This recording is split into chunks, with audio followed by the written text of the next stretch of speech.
Hello and welcome to another edition of the Door 14 Hockey Podcast. I'm your host Marty alongside Dave, Hello. John, Hello. and Aaron. Hey, Hello all. How are you all doing? that was a fancy intro. I know. I might have looked up some tutorials this week and taught myself some new skills. Because what else do you do when you've got nothing else in the evenings apart from either playing Xbox or do something like this? So whenever You Dave might last need week to decided, Play Xbox. Play Well, Xbox. well- to explain what happened based for the Well- podcast listeners rather than the stream deck yeah, viewers. video. Yep, good point. So last week, the decision was made by the part. Well, Dave and John mostly, that we would record because we moved over to a new streaming platform. We would record the episode for the first time, and just chuck it up on YouTube, just for anybody who wanted to watch slash listen. Watch because it's YouTube, so it's visual. So as well as recording the podcast as normal, we decided to put up the video. And as the week was going on, last week came around, and I was thinking to myself, it didn't, it needs a video or something. It needs a video or two, little bit of, some It didn't assets. pop. And it didn't pop. It didn't have the right look to it. So for anybody watching on YouTube, and this is for the podcast, this is going to get confusing. So for anybody listening on the Everybody. podcast, if you look at the YouTube channel, you will see we have new like asset-y things, with like a nice. You can see where John Ford sleeps at night, which is kind of weird. Yeah. Yep. Calm down. Single bed there. I quite happily sleep next door in the double bed. Thank you very much. No. Is My this wife your doesn't office hate me space? that much yet. Yeah, this is the office space / Xbox room / brother-in-law's room. When he's Right. here, he's in Newcastle, but when he's not here, it's my space. It's my safe Well, space. obviously, after last week's recording, and I was watching part of it back, I realized I had a lot of junk behind me over here. Wait, this is here. So I've now put up the Door 14 jersey behind me. Now it's a nice backdrop, and I have my nice on air thing here. So yeah, there we This go. is Great. outstanding audio for the podcast listeners. It's great. For the podcast for the two listeners. people that watch it on YouTube, hi everybody. There you go. For all 27 the views listeners. from a non-advertised video. It wasn't bad. Well, it could be better. Yeah, fine. I don't mean. Guys, how's it going? Let's continue as normal, like we normally do our podcast, and forget about the fact we're being recorded. How's it going, John? How you doing? Awful. Oh. Got my COVID booster on Tuesday, and I've spent the last 2 days feeling like just warmed up garbage. Today has been the worst. Didn't sleep like a wink last night, and yeah, feel like absolute garbage. And we went to the cinema last night, and I came back, and between us going to the cinema and getting back home, hockey's just seems to be slowly going off again. So Which we will be getting. Probably our main story when we go into period one. We have a lot to talk about there, and I'm sure we all have our thoughts and opinions on it. Aaron, you were also given a wee cough there. You're not feeling 100% either today. Yeah, so like totally everyone should go out and get their booster jabs. but oh, yeah. unfortunately, the two guys that recently got their booster jab, I got mine yesterday, and yeah, I'm starting to feel it. I actually feel we were out for a few bevies on Saturday night, and I feel worse today than I did on Sunday morning. Oof, not good, because we know how bad you were on Sunday morning when you texted and said. Dave, how you doing? I'm good. I'm good. Yay, Crazy. someone's good. Yeah, I have the benefit of having my booster last week, and I'm absolutely fine now. I only had maybe one bad day after it, but it's the same as when you get the flu. You just feel a bit rotten for sort of a 24-hour period, and then you're grand. So but let's yeah, other be than that, fair. it's Like fun. the podcast is totally rested on the shoulders of Marty and Dave here because yeah, it's just the upbeat So- feel of the podcast is No- not coming no from me change and So Aaron on no, this this no, time. time. no difference then. No.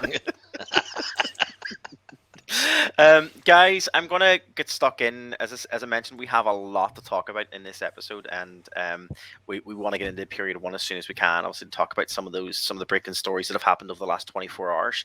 But what we'll do is we'll start with what we normally do and look at the standings across the Elite League as well as across in the NHL. Starting here in the Elite League in the UK. So starting off, top of the league, sitting with 16 games played and 26 points is the Sheffield Steelers. followed by Belfast in second place with 15 games played and 20 points.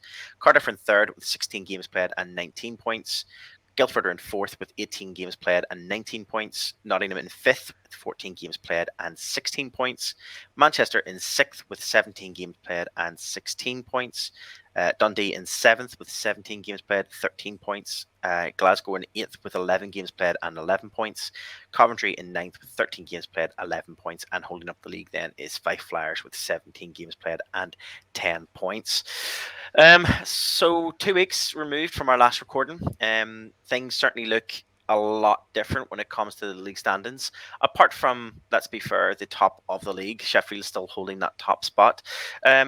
Dave, let's go with you first. All change again with positions. Last podcast recording, we were looking at Guildford standing strong there in second, and Cardiff in third, and Giants were sitting down, and I think it was like sixth or something the last time we were all together. Your thoughts now? It was obviously a phenomenal weekend for the Giants. Getting the 4 points was pivotal. I think if it hadn't have went that way, there would have been a lot of questions asked. And it's really shone a bit of a light on Nottingham.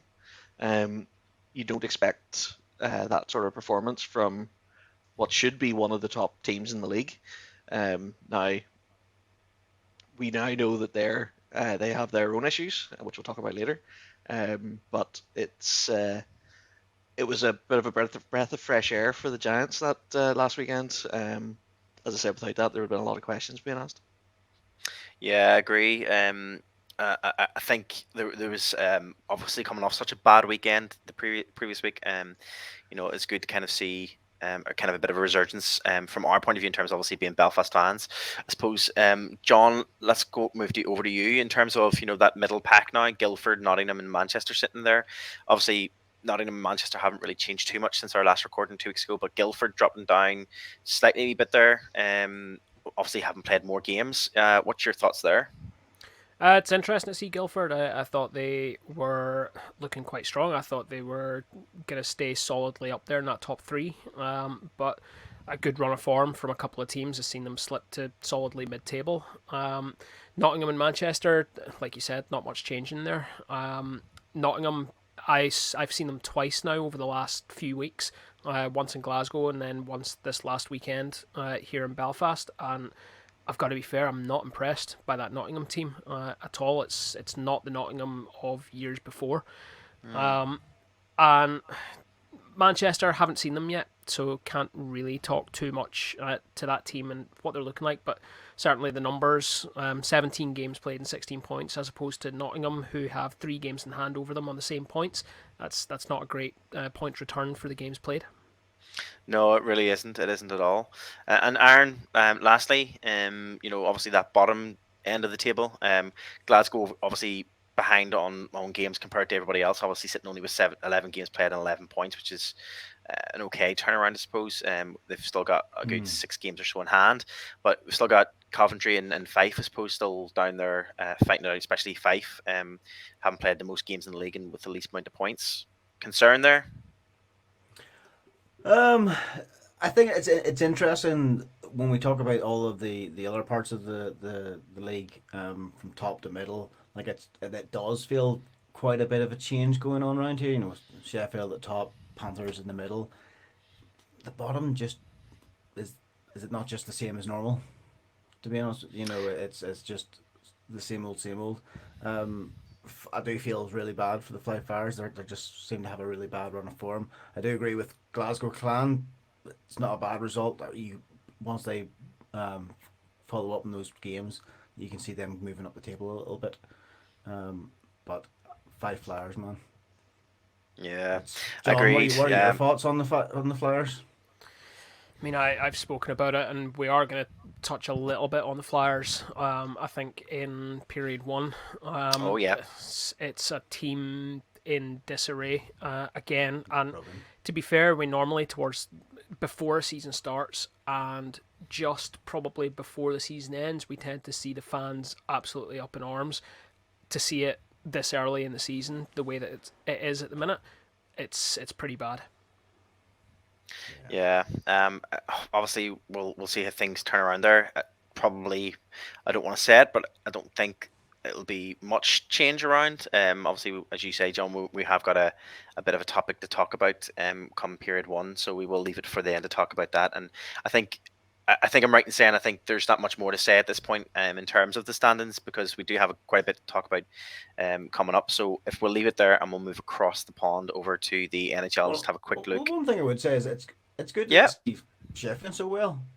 Like, I far prefer to see Giants up there, to be fair, but a bit of a change of pace. Seeing Sheffield up there, so I guess the argument could be made. I guess the argument could be made. Obviously over the last 4 or 5 years, take out the COVID year, 4 or 5 years anyway. We have seen a very dominant top of the league between either the Giants or Cardiff, I suppose. So yeah. You're right. I suppose for the Sheffield fans in Sheffield, I'm sure they are delighted at this resurgence of form, this bounce back of form after having a number of years where they've maybe struggled in. And I guess you're right. It's refreshing, I suppose, for those Sheffield fans to kind of feel that almost that kind of like new hope that they're back in form, they're back on the bounce, and there's a possibility for a league title. It's probably not going to happen. Is that supposed to Hopefully be a Star not. Wars reference, by the way? No, but if it was, perfect, great, even better. So yeah, but I agree. I suppose and definitely if you're a Sheffield fan, you can't be bad for it. You can't be complaining at all. All right. We're going to move across the pond then and look at the NHL standings, and starting off in the Eastern Conference from the Metropolitan Division, with the New York Rangers sitting top with 29 games played and 41 points, followed by Washington in second with 29 games played and 41 points, and Carolina in third with 27 games played and 39 points. Your Philadelphia Flyers are sitting there in sixth with 27 games played and 26 points. I'll come back to you in a few minutes so you can tell us your thoughts. Moving over to the Atlantic Division, Toronto sit top with 30 games played and 42 points, followed by Florida with 28 games played and 40 points, and Tampa in third with 28 games played and 40 points. 2 games in hand over the Toronto Maple Leafs there, so we'll come back to that too. Looking at the Western Conference and Central Division, Minnesota Wild are sitting top.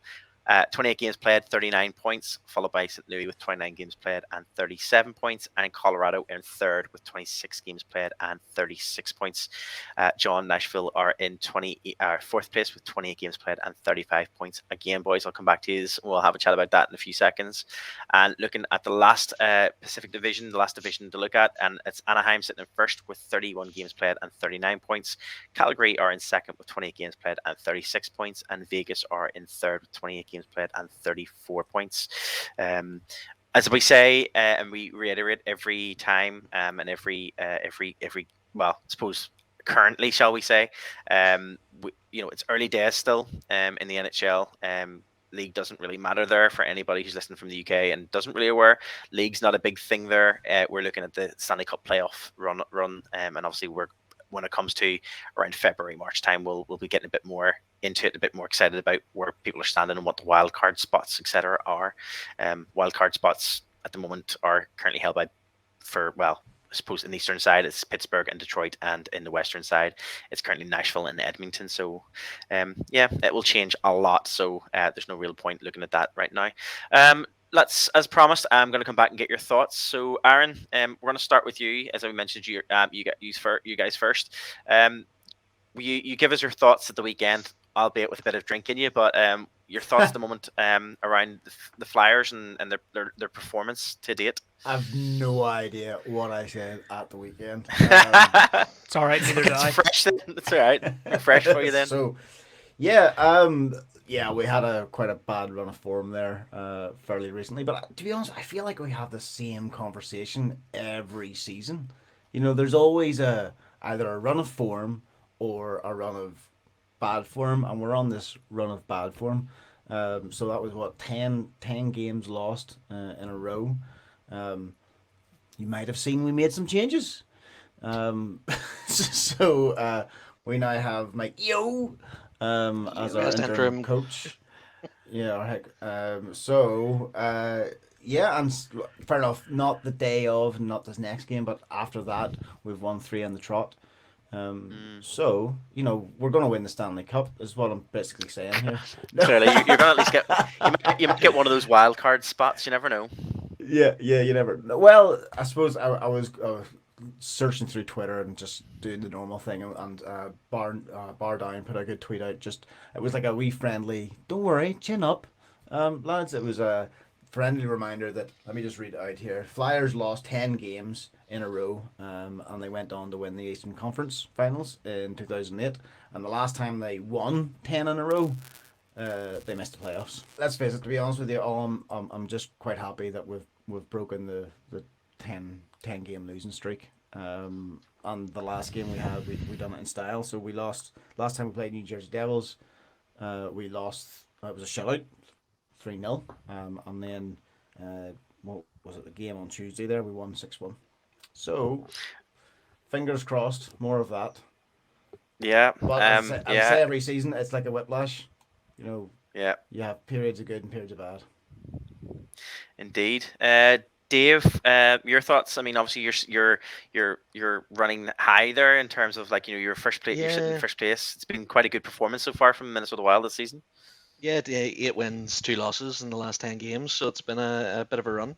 They had 8 on the trot there, but they lost 2 in a row in the last 2 games. So like it's been a change for the Wild. The Wild's a very different team than they were last year. A lot of new bodies, a lot of younger guys. Made some quite nice trades over the last year or so that have starting to pay dividends. Obviously, Kipper coming in, Krill with a big markers, Fiala as well starting to pay dividends. So and then we lost the big cap space from Fraze, and so it's proper new year. It feels like a different team, and they're a lot more interesting to watch. There have been a few years where it was getting a bit stale, and hopefully that pays off. It's still not a full rebuild. The Wild have suffered from being mid-table for the last 20 years, so it's trying to keep that, try and change that, try and take it to the next step, or go into rebuild and do it properly. Suffer a few losses, make the trades of the bigger names, and maybe start investing in youth. But we'll see as the year goes on. I don't think I expected them to be doing just as well at this point in the season. That could all change as it goes on. So. I was going to say, I don't remember them doing so well in a season recently. A couple of seasons back, they would have done like they would around this time of year they would have done really well, and then they would have sort of collapsed as it gets into the playoffs. So. Yeah. And lastly, but not leastly, John. Yeah, I mean, in terms of the Preds, it's been a bit similar to what Aaron was saying. It's been a bit of a whiplash kind of effect this season with the Preds as well. It's been kind of like a bit of a hit and miss kind of season so far. Your thoughts on that? Yeah, it has. You're 100% right. The start of the season looked fantastic. To call it the middle portion of where we are now, there would seem to be a bit of a collapse, run of losses altogether. But now teams coming good again.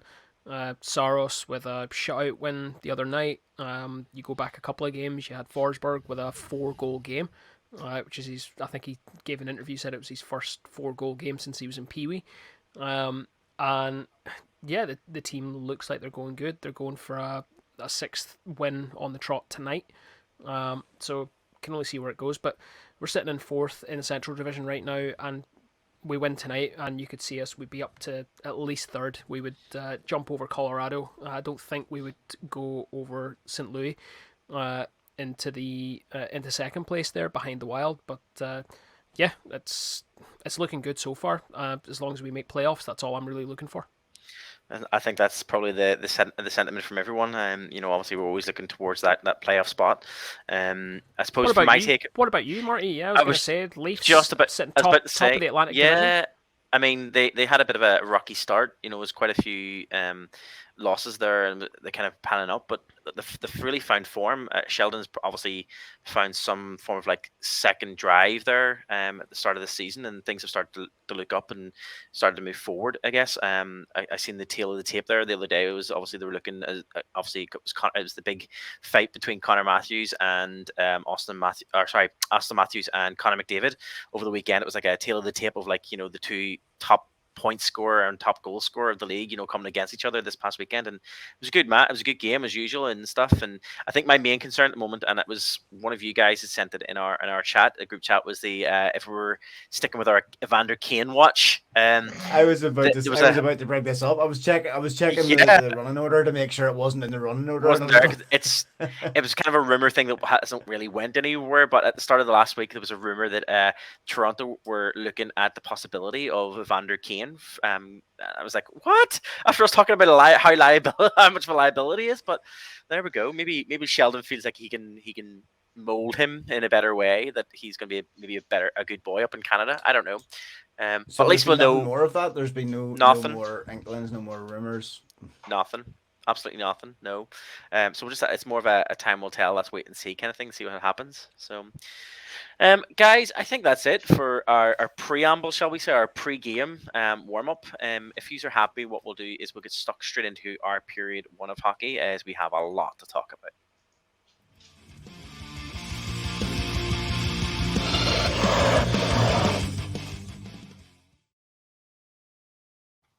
Okay, period 1 is a roundup of stories that are catching our attention locally in the UK.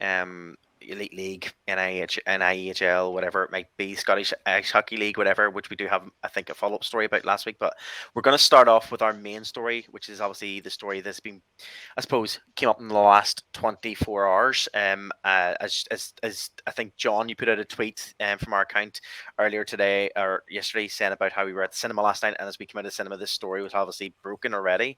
But as of yesterday evening or last night quite late on, the Elite League had put out a statement to say that the Belfast Giants, Dundee Stars, Nottingham Panthers have all been placed into the Elite League's COVID-19 protocol on Wednesday. This means that the following Elite League games have been postponed. So games 83 and 84 for the Belfast Giants versus the Sheffield Steelers, which would have seen the top two teams play off against each other for the first time this season. We would have also seen Second. Played in Sheffield. First time at home for us in the SSE Arena is what I meant to say. We also then had game 85 between Cardiff Devils and the Nottingham Panthers, and game 96, which is Dundee Stars versus the Nottingham Panthers. So Nottingham are having a struggle there. In an update of the schedule, then the Cardiff are going to be playing against Sheffield this coming weekend instead on the 18th, which will replace the fixture that they were supposed to play against Belfast. I'll talk about that again in a few minutes too, because there's been a bit of development there as well with that. And then obviously then there'll be more updates coming in relation to Dundee rescheduled games, and Nottingham has rescheduled one of their games as far as I'm aware. Now, the one thing I will say, I'm going to start off with this, guys. I know, John, you put the story up, but I'm going to kind of start off with some of the things that have kind of come out, and you can correct me, or you can add in your own bits and pieces. So obviously let's start with Nottingham. Nottingham was the first one we had heard about in terms of potential for suspension of play as well as COVID protocol. All team activity has been suspended as of Monday past due to a high influx of positive COVID cases within team and staff. They have also then suspended all activities because they went into lockdown, I suppose, within the team itself, which means there'd be no activities. I suppose 24th of December is the date they've given. Obviously, they've got no games. Well, they've got a couple of games, obviously, they've postponed, but they obviously don't have a game on the 24th. So obviously, it'll be after Christmas before they play again. But similarly, we don't know how things are standing for Belfast. Belfast have obviously cancelled the two games coming up this next weekend, 17th and 18th. But they also had a game at the start of next week, which I think was either Tuesday or Wednesday evening of next week, the 22nd, I want to say, or 23rd of December. So we don't know kind of where we are with that game yet. We don't know if that's going ahead or not. That's the Dundee game, which has been postponed as well, because both of those teams are in COVID protocol. The Belfast game has been Dundee. No. Yep. Sorry, no. COVID brain. Yeah. I told you beforehand. This jab's just knocked me completely. It's fine. Sorry. No, the Belfast Giants obviously they were scheduled for next week as well. Around about, I think it was the 22nd as well. They had Guildford Flames here in Belfast next Wednesday. So we don't know about that fixture yet. The Giants haven't come out and said anything yet about that fixture. It could be a possibility that they decide to cancel that fixture too if there's a number of positive COVID calls, and obviously if the team is still in the the COVID protocol for the Elite League. So it's really a time will tell, wait and see type thing that's going on there. The other bits and pieces then have came out obviously from this. Obviously, there was on social media. It looked like there was quite a stronghold of Sheffield Steelers fans, Orange, the Orange Army or whatever, the Barmy, the Orange Army, is that what they call themselves? The Barmy Army, Orange Army. The Barmy Army is the GB, isn't it? So the Orange Army anyway. There was a big contingent of them making their way to Belfast for the double header this coming weekend. But obviously that is now off. But because then Sheffield are playing against the Cardiff Devils on Saturday, the Giants have moved quickly to accommodate and secure a location, undisclosed location to Belfast Giants fans, but there's a location that has been secured for wherever this location is that they're doing is going to show the Cardiff and Sheffield game free of charge as a webcast. So they're encouraging anybody who is still flying over to Belfast, if they want to go and watch that game, to get in touch with the Belfast Giants or the Sheffield Steelers team and let them know rough numbers so that they can gauge how many people will be coming to that event. So that is on for any Steelers fans who are traveling over to Belfast. Guys, have I missed anything really on those? I like that. That's thinking of the away fans and giving them somewhere to go to watch the game. I like that. I think it's an acceptance from Steve Thornton, and Steve's been named as being the person here in Belfast who has been making a point of making sure that something is sorted for these Steelers fans. And it's Steve thinking, if I was a fan, if I was travelling, if I had paid for a double-header weekend, I paid for at least one night, maybe 2 nights of hotels, flights, bus and ferry, whatever it happens to be. It's a lot of money. It's potentially time off as well that these fans might not have to any rescheduled games. And yeah, it's a big thing that we're doing. And let's be perfectly honest, I don't think you would expect it in all of the 9 other teams or cities around the Elite League for something like that to be done. And it's an acceptance as well that the Steelers aren't in the COVID protocol. It's not their fault that they can't play the games against Belfast this weekend. Not to suggest in any way that it's Belfast's fault either. I think there's one team in particular that we can lay the blame down on in particular for all this. But yeah, it's absolutely fantastic to see accommodation being made for these travelling fans. And this is why people will continue to travel back to Belfast for these weekends, is because they're made to feel like it's a good weekend. They're valued as fans. It doesn't matter if you're an away fan or a home fan. You're valued as a fan here. Yeah, let's remember back to the last fiasco where the Sheffield fans travelled over and all of a sudden it was cancelled because of, if I remember correctly, a concert took place instead. Oh yes, and One Direction. that was the One Direction concert. It's all Harry Styles' fault. It caused a lot of issues at the time. So obviously this is, I'm sure the Sheffield fans were like, no, not again. But guys, I've got a couple of things I wanted to ask. Just it kind of came into my head when I was reading this story, and things I've been thinking about today and the different bits and pieces I've been seeing and going up on social media, and I kind of want to get your thoughts.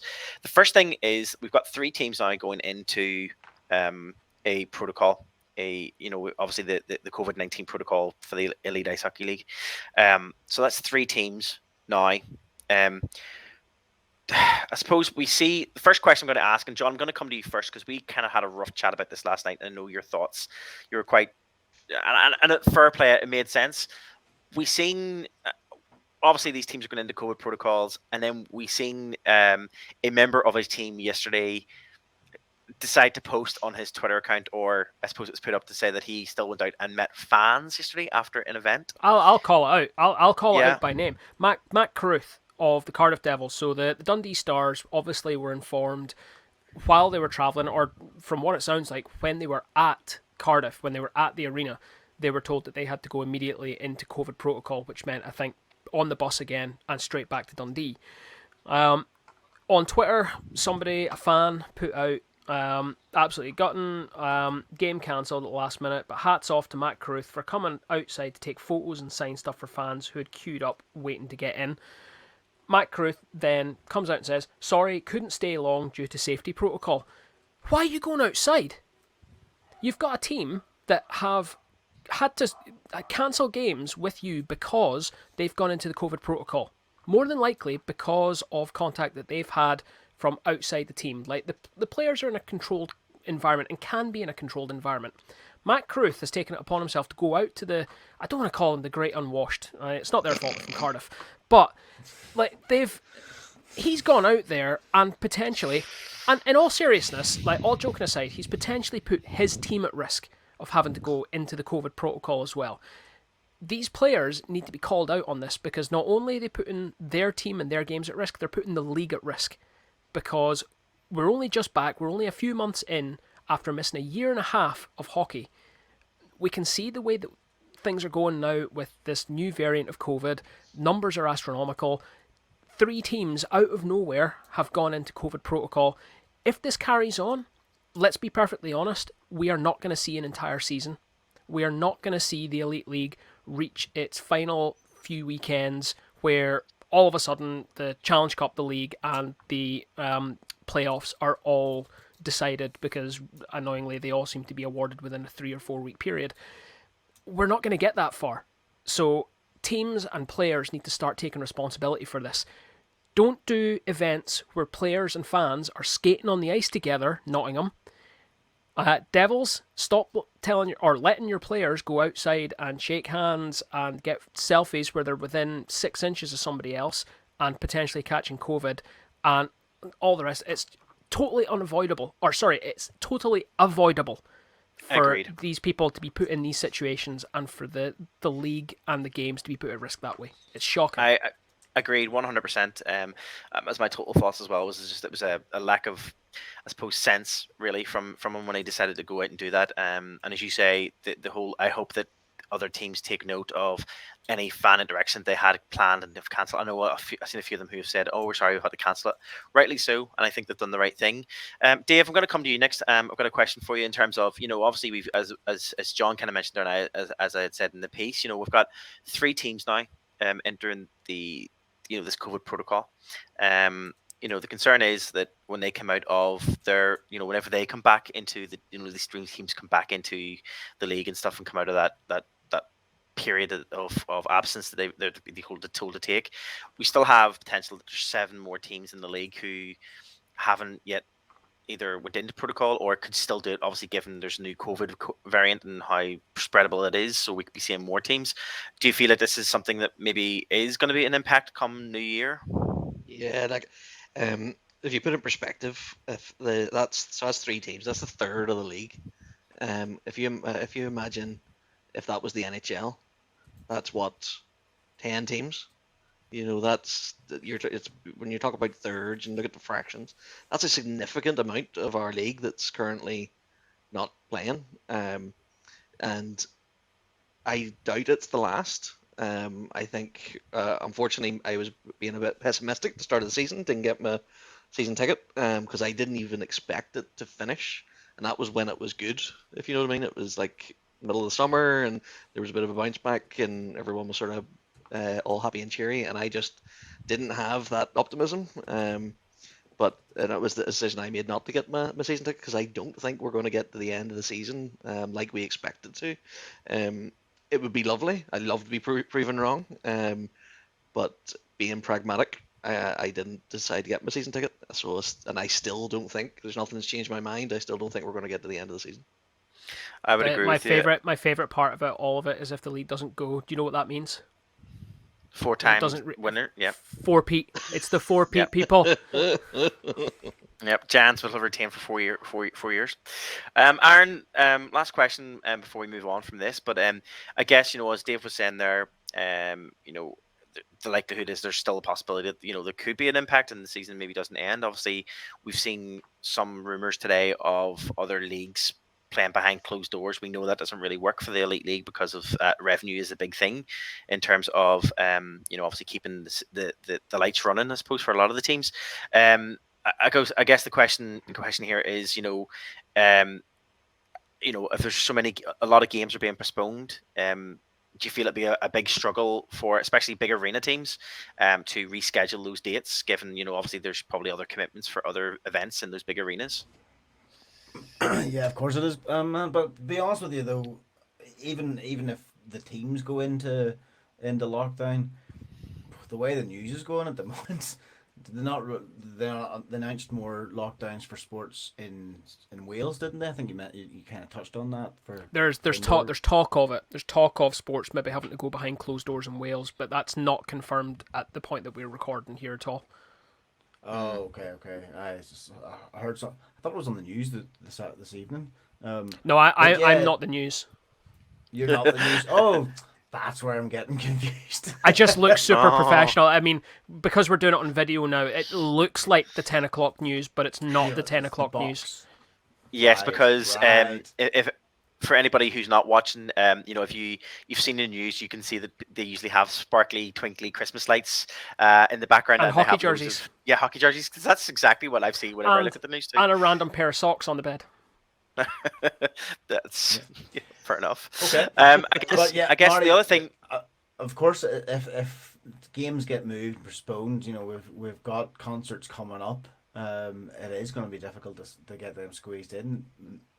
Maybe they're not going to be home games. Maybe they're going to be away games.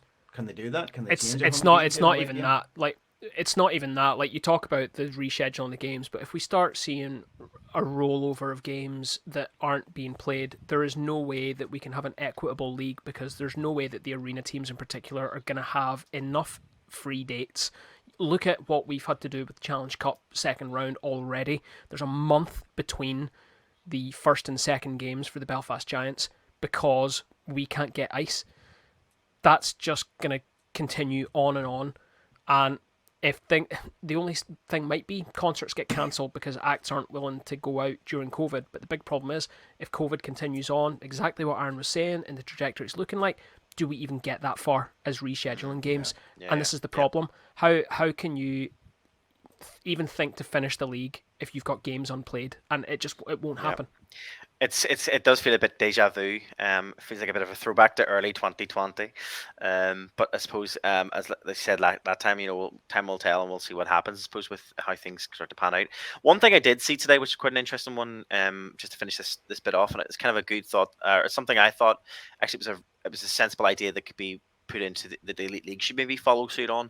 And I was listening to, now don't ask me to name the general, are they called general managers, or are they called coaches? Anyway, Premier League manager, that's what it is.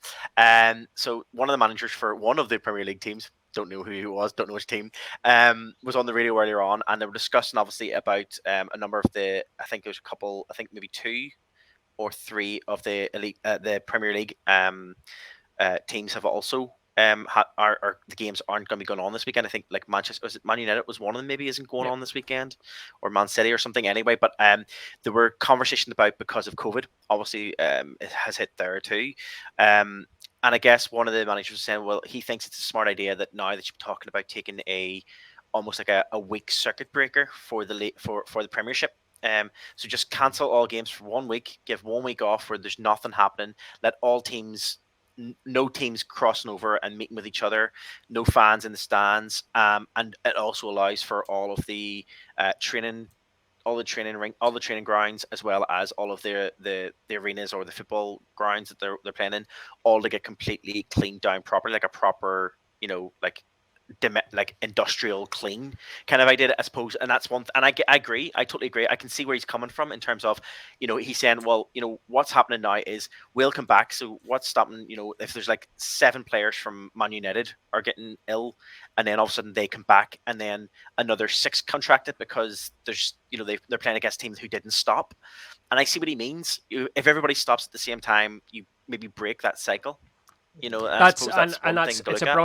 It's a brilliant idea, but again, we're stuck in the position that we're not in the same situation as these big football teams. I appreciate that. They have their pitches theirs. Now you look at the likes of Fife, Dundee to an extent, maybe Coventry, like they get really first call on any extra days. Your biggest problem that we're looking at with the Elite League is if we go for a 1 week or a 2 week sort of circuit breaker within the sport itself, rather than looking at society as a whole, we're going to end up with Tuesday, Wednesday, Thursday games, which going to get. We're going to come on to talk about crowds at games. We know that we're a gate-based industry, and that's not going to pay the bills for these teams. I was even going to don't worry about Monday, Tuesday, Wednesday games, but just with the way the things are going at the moment, even if they put the games on, like we're seeing in the news today that the bar, restaurants and bars are crying out at the moment because people are just cancelling. They want to go out. So even if they have the games on, there's going to be a loyal few that no matter what Yep. they're going to go. Yeah. But will that? I mean, cut it? yeah, exactly. Who knows? I suppose we'll just have to wait and because you see. hold the game doesn't mean people are going to go. The Exactly. fear might be there. Yep. And it's clear that the fear is there. So, yeah, we'll just have to wait and see. John, you kind of give us a good segue. I'm going to move us on to our next story, and you did give us a bit of a good segue. And I'm going to move on to this story next. And you were talking about obviously the gate and how important the gate is. Obviously, there's a bit of alarm bells ringing this week for a certain Scottish team. Do you want to take us through that?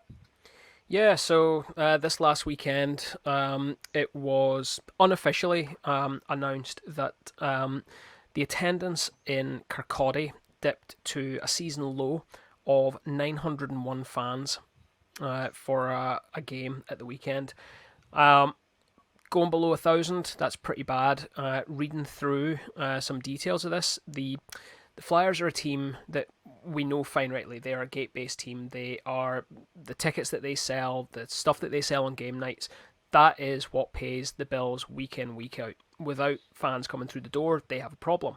Now, Flyers are a team that have had issues with communicating with fans and bringing new people into the rink for a long, long time. This season, it started with things being a little bit different. The directors in charge of the team looked like they were starting to get more involved and looked like they were setting up this fan association and everything. As part of that, part of the details was the director came out and said that realistically, they need 2,000 through the door every game to break even. 901 fans across the door in a game night is not going to cut it. And a point was made as well that 901 is probably below what was actually at this game, because that count includes season tickets that some may not have been in their seat that night. So this is incredibly worrying.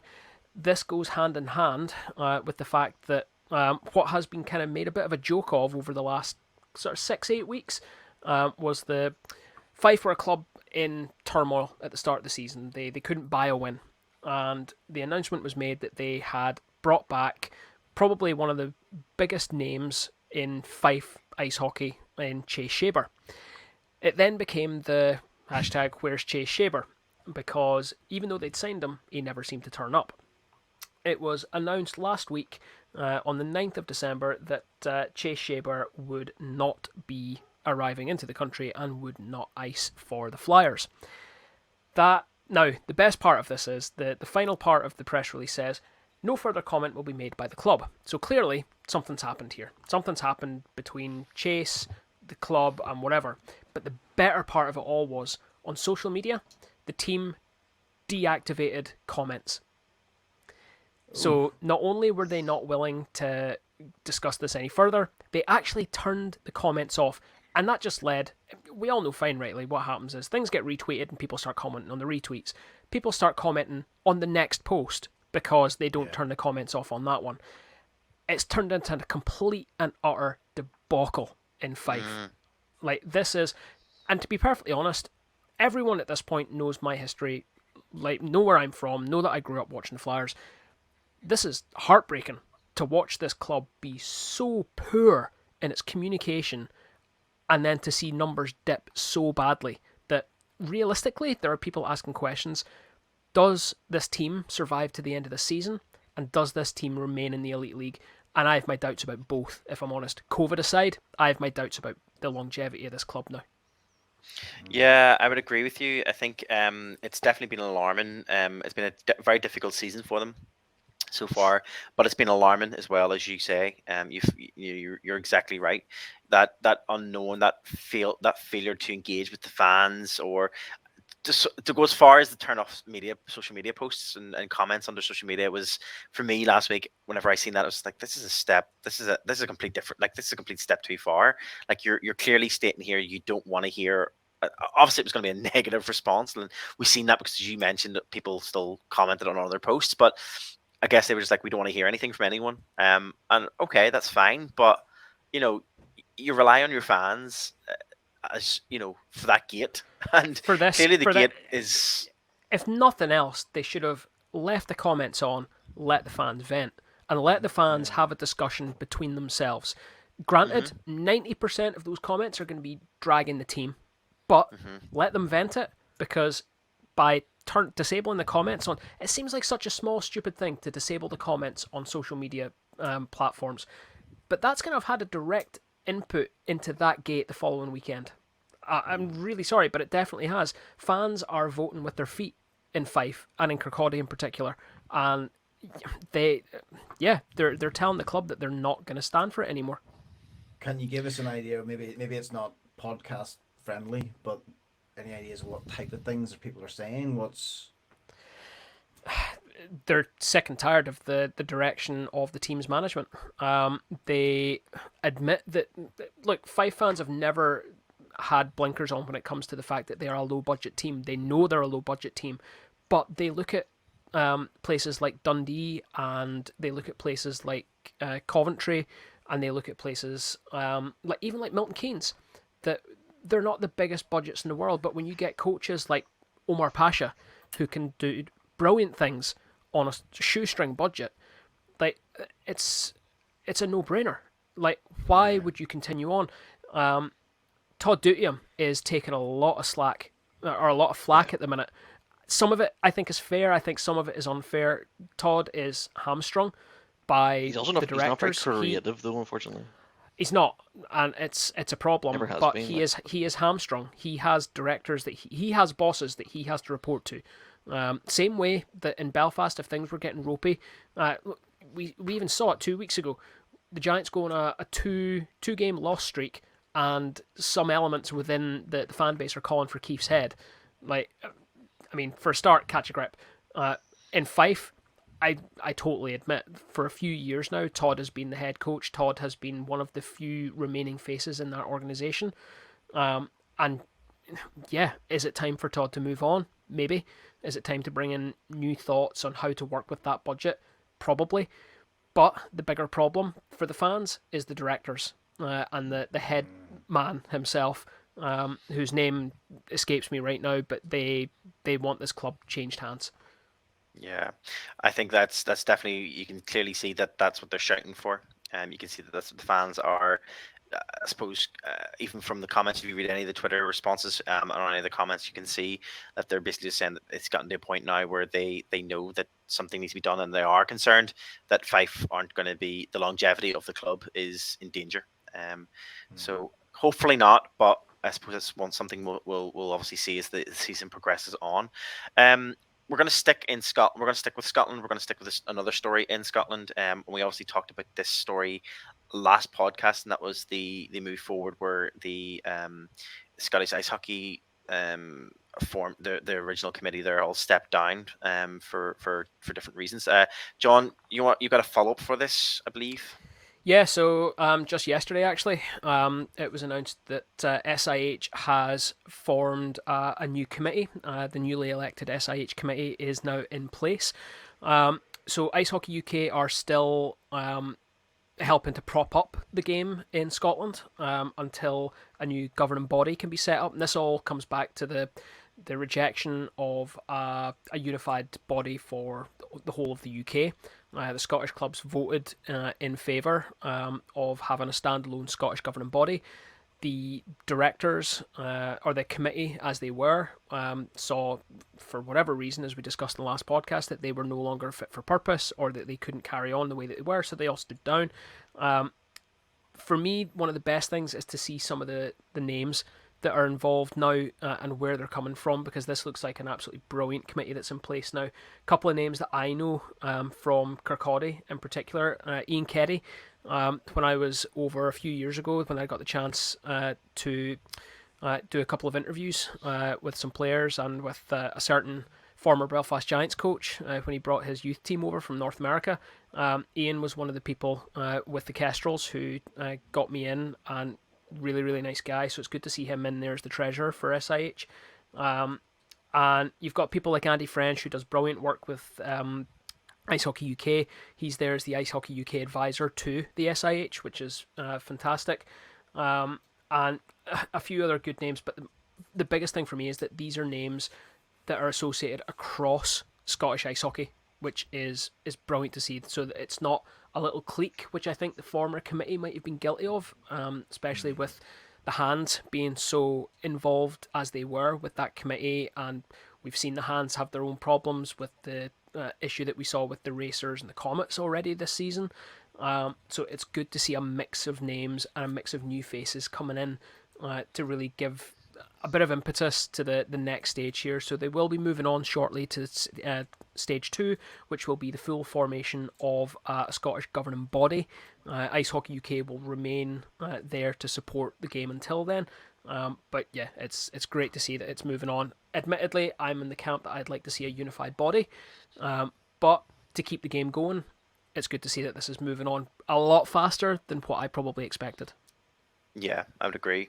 It has definitely moved quicker. I didn't think we'd be at the point where 2 weeks after the announcement was made, they would be sitting already with a full committee and moving forward on, obviously, towards working towards that stage 2, towards later in the season, I suppose, towards the tail end of when the season finishes. Looking at the, obviously, it's in a 3-stage program that they've put in place, obviously, for the recovery plan in terms of like how they're going to, I suppose, turn it into a UK-wide thing to include Northern Ireland as well. So yeah, time will tell, and we'll see how that works out. But yeah, great to see. Anybody else got any thoughts on that before I move on to the last story? Nope, not for me. Perfect. The last story then is just more of I suppose, just to kind of make I suppose, just make a statement and kind of obviously just to kind of reiterate some of the other notes that have been put out from a few other sources and other podcasts as well. And that was obviously the news that broke from our last episode since our last recording. This is, was the announcement that Gary Moran, famed for the Panthers, long-term GM there. Obviously, you know, won league championship, 5 playoffs, 8 Challenge Cups, double IHF Continental Cup, 2021 Elite Series, if you want to include that one. But he's been involved with the product, the Nottingham Panthers product, in some way on or off the ice, and the organisation for a long time now. Has stepped down from his position due to a diagnosis with cancer. Obviously, his health is what comes first and foremost, and he has to battle that. There's a lot to get through over the coming weeks, and although it's in the early days, we wish him all the best. We hope he, for recovery, we hope that things work out for him, and I'm sure he will be seen in the arena in the near future. While we're not obviously Nottingham Panthers fans, we still acknowledge the fact that he has played a major part in the Elite League and the growth of the Elite League over the number of years. He's been a vocal voice, from Nottingham, both for positive things as well as obviously some people will say some negative things too. But no matter what, he's a figure that will be a big miss for the Nottingham Panthers. But we just wanted to touch upon that and just wish him all the best and hope for a speedy recovery. Here. Yep. Okay, guys. I think that is the last story for this period. We do have a couple of. I have one very quickly, and it's more of a statement than it is anything else. It's another update. It's another update from a story that we talked about last podcast, and I will make this statement, and then I will on the what can I say? On the advice of our legal counsel, I will make this statement. Our legal counsel knows who he is, by the way. So this was the story that Sheffield Steelers DeLuca has departed the Steelers and will be playing the rest of the season in the ECHL. There will be no further statement from Door 14 on the matter. Marty, back over to you. Yes. Nothing more to be said Put about off the comments quickly. Obviously, there is a. Obviously, that was the news following. We know the story quite well. Obviously, the whole thing around recreational drug use or supposed drug use, and obviously testing positive, is obviously linked to a potential. I don't know if it's maybe a potential ban or something was coming along, and I think maybe they just parted ways. Don't know. We'll never know. But as John says, we will leave that matter and we won't discuss it any further. With that, we do have a couple of penalties that have happened over the last 2 weeks, which we do want to talk about. So what we'll do is, before we move on to penalty period 2, we will look at the penalty box segment. Wrong one.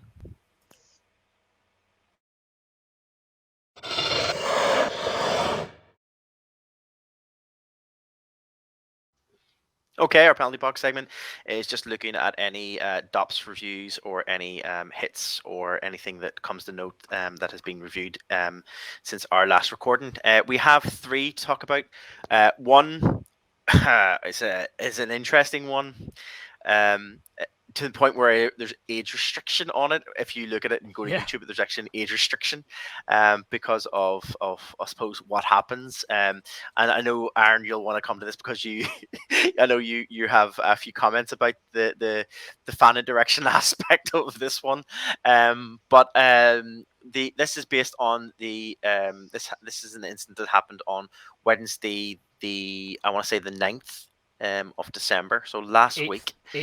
8th, Wednesday the 8th. Thank you very much. So this happened last week. It was the Dundee took on Cardiff Devils. Cardiff Devils forward Brandon McNally then was assessed a major and game misconduct for fighting penalty at the end of the second period. He was an aggressor of the altercation. He had no history. Has never been fined or suspended by the Elite League, but they gave him a 2-game suspension for what can only be described as a sheer. I don't even know how to describe it. John, I'll let you describe it. You did put, to be fair, you did put the story in. I'm going to let you go with it. But this was just it's one of those. This is one of those ones when you watch it and when you watch back the footage, it's the I suppose it's the penalty that keeps on giving. You think it's going to end, and when you think it's going to end, no, there's more to come. Oh, it is. It is. Yeah, like McNally, Devils player McNally. The period has ended. He decides that he wants to have a fight. So he grabs a Stars player. There's a coming together of the players that are on the ice. McNally then, for me, makes the first of 3 major decisions in his own head that are just mental to me. The player that he's scrapping with goes face first down into the ice, and he carries on punching. So he's potentially putting that player at risk by forcing them to go face first in a prone position. They're an unwilling combatant into the ice. He then carries on punching. Now, something that was never even touched upon in the DOPS review was the fact that while he's punching this player on the ice, who doesn't want anything to do with him, he strikes at least one of the linesmen at least once with a punch. He then gets dragged off this player, and as he's skating away, he then has a go at the Dundee Stars captain, Dryden Dow. If he'd had a stick in his hand, it would have been a cross-check. Let's be perfectly honest. He forces Dryden Dow's head backwards, and Dow lands the back of his head on the ice first. First point of contact for Dow's body going down is his head, the back of his head on the ice. Then, as he skates away, a fan in the stands throws a beer. Now, I didn't even catch this the first time that I was watching it. No. A fan throws a beer bottle onto the ice, narrowly missing McNally and the linesman who's currently taking him off the ice at this point. When he's taken off the ice, the fan, McNally has gestured to the fan as he's been taken off the ice to come down and have a go. The fan, which is the funniest part of the whole thing because his little legs go like mad to get him down. He touches every step on the way down. He gets in the face, if only for what looks like another Stars fan and one security guard who's at the tunnel that leads to the away locker room. They managed to stop an altercation between a player and a fan. And he's finally sent away off. To me, it's absolutely insane that DOPS have come out and said that it's 2 games for a start. For everything that was done, there's endangering 2 players on the ice, there's the unwilling combatants, there's the striking of the linesman, there's the altercation with a fan, and all the rest of it. Now, my favourite response on social media came from, you guys know, one of my favourite players, Mr. Matt Nickerson, who was charged with a very similar incident in Milton Keynes when he was a Milton Keynes player after he left Belfast. Now, he was banned for 22 games for having an altercation with a fan, and he came in and said, 2 games, surely you mean 22 DOPS. And do you know what? He's not wrong. And social media appropriately went a bit mad on this one because, yet again, it seems that the Cardiff Devils don't get the right look at them. But let's be perfectly honest, to come back to one of our most often used phrases here on Door 14, DOPs have been consistently inconsistent. Yeah, I mean, as you say, the voice of reason in this conversation did come from Matt Nickerson, and I agree. Obviously he had said that he's been at the receiving end of a lengthy ban because of an altercation. We've seen it previously, Dave. You'll remember we had an altercation back, I think maybe early 2000, maybe 2008, 2009. We had an altercation. A similar thing happened. Yeah, similar thing happened where he also was given pretty much a lengthy 30-odd game suspension for season-ending ban. Yeah. Yeah. Again, it was another fan interaction that should never have happened. It was an altercation with another fan, almost similarly. Okay, there's an argument to be said that the fan, there has been an answer made to the fact that the fan was able to come down and get down to the side of the rink and get. And we so made this point back a few years ago when Matt had his altercation, was that that wasn't Matt's fault. And I'll give McNally this. I'll give McNally this. The fact that I don't care about any verbals. Like, we've seen players and crowds and players can feed off giving some back and forward with the fans. That's fine. You look at the number of goalies who've completely lost their mind in Belfast. That's fine. But allowing a fan to get anywhere near a player, and that's where these smaller rinks have this bigger problem, because they're not set up in such a way that players' tunnels are going underneath the stands or anything. They actually just have to put a little bit of fencing down and hope that fans don't reach over. Quick though. Yeah, his little legs were going. My favourite part is if you there's a guy on YouTube, a North American guy, has done a little funny review of this, which is absolutely brilliant, and it extends the clip. It's a longer clip than what Dops put in, and it's the fact that when he was running down, his phone actually fell out of his pocket. And he gets halfway up the stairs and realises that his phone's down on the ground, has to go back for it, gets halfway up the stairs again, and then finally a security guard grabs him. It's like, yeah, you're leaving, by the way. I guess before we move on to the next story in our penalty box segment, I guess what I do note, and I'll be interested to see if anything does come out of it, and if there is any more follow up, is obviously the Elite League has said that the Elite Hockey operations are going to investigate fully with the Dundee Stars as to how the incident occurred, and obviously if there's anything else there's going to be repercussions for that. Do we think there's going to be any kind of repercussions? Do we think there's going to be one of these fines? They'll use the spare plexi that Fife didn't put up.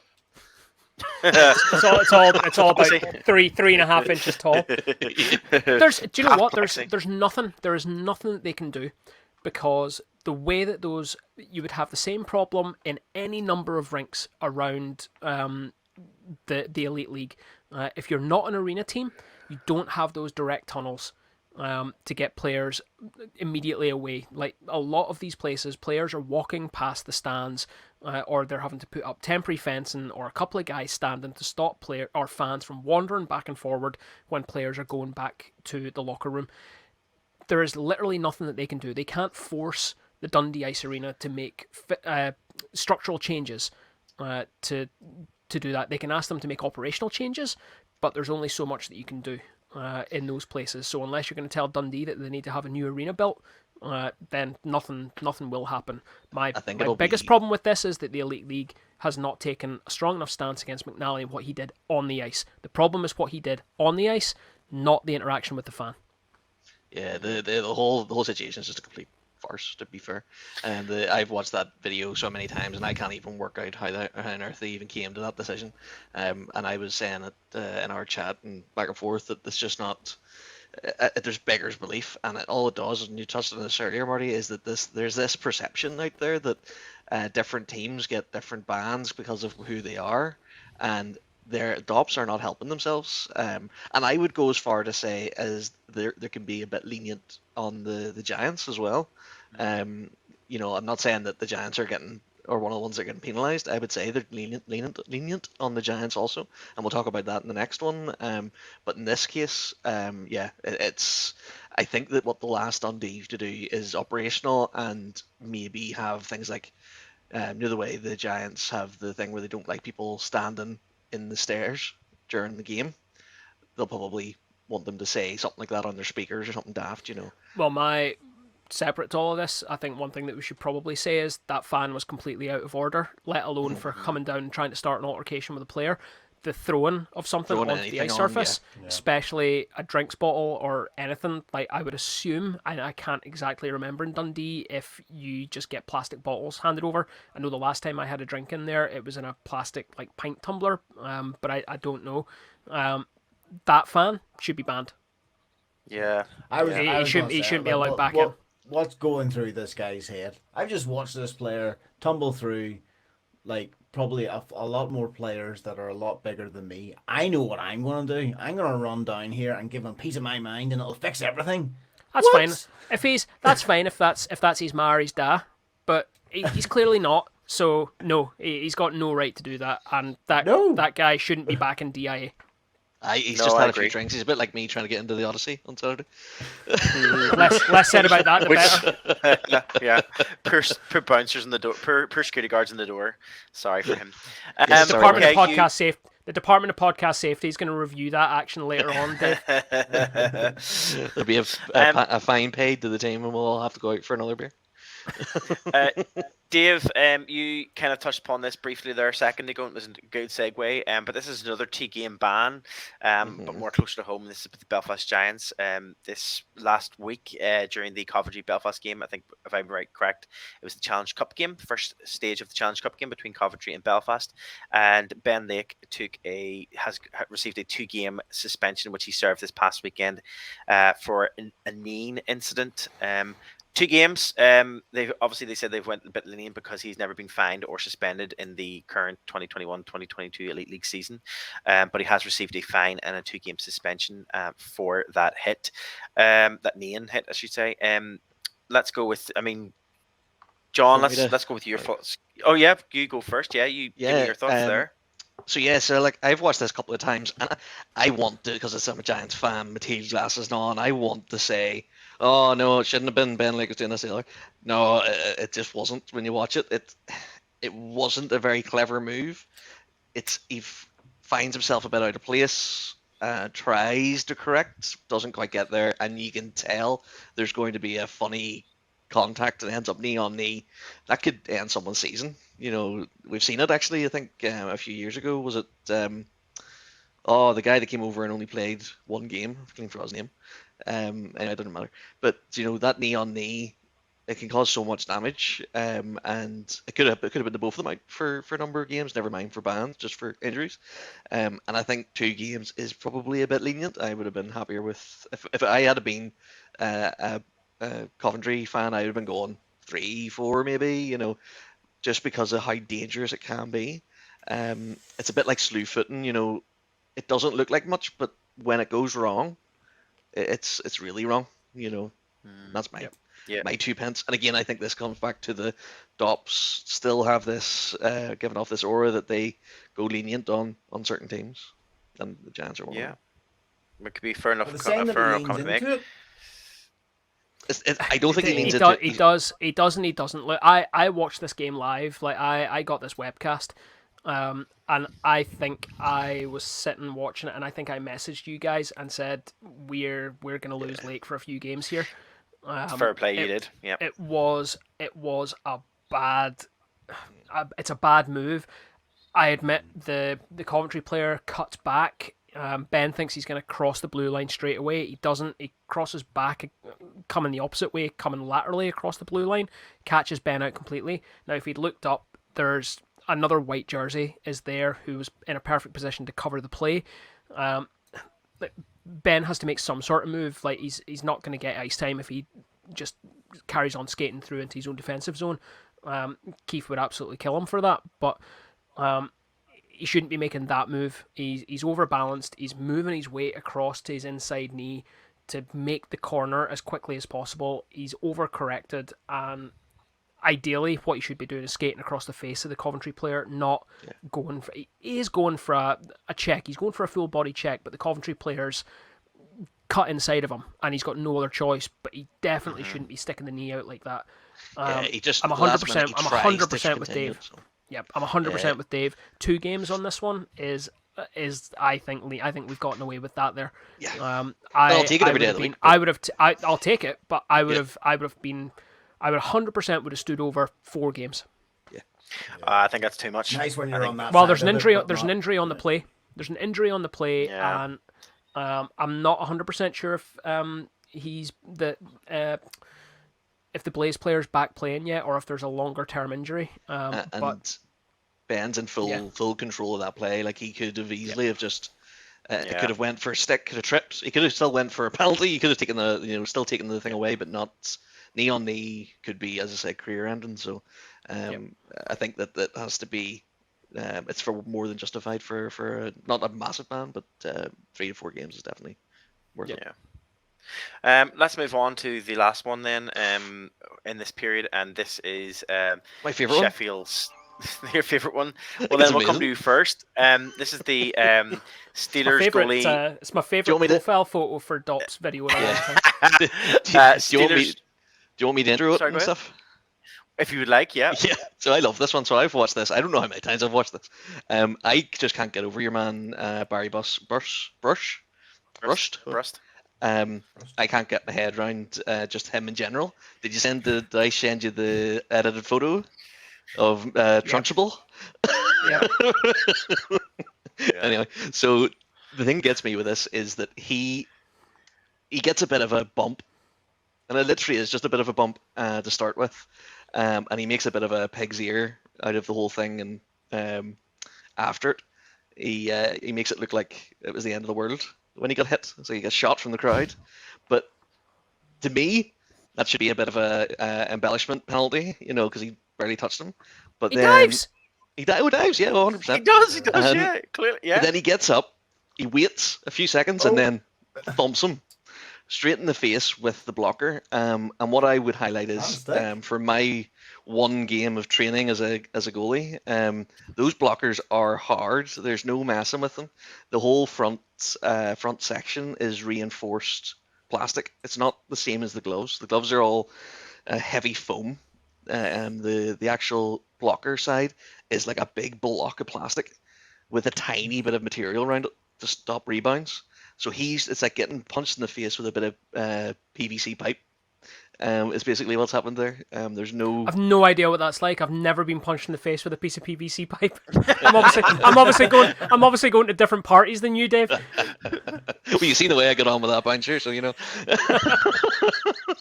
But yeah, it's just you're getting punched straight in the face with a solid bit of plastic, and it's not fun. And I can't see how he would have even thought that was acceptable, especially as the turn of play had changed.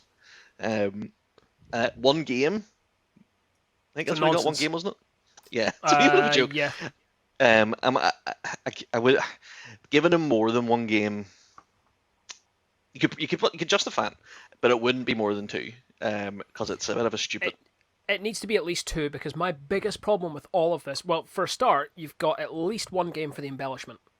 Oh yeah, well they don't even talk about that, do they? No, they don't even talk about it. Yeah. Then my next one is, I think he's unlucky in one respect that he makes contact with the blocker, because that's not what he's trying to do. He is trying to cross-check that guy in the face with his stick. And just loses. Yeah, His catcher is on the elbow of his stick. He is trying to drive his stick through the jaw of that Blaze player. Jeez, it's always the Blaze. Jeez, they're having a rough time of it right now. And to me, that's an intent to injure. It's That's a tough one to really me. bad. It's a really bad situation for any player to be in. Never mind a goaltender. You want to. The reason I'm saying it's you don't normally see more than 2 games for goaltender unless they like pull out a knife and try and kill somebody. They're You're definitely going to different parties than me.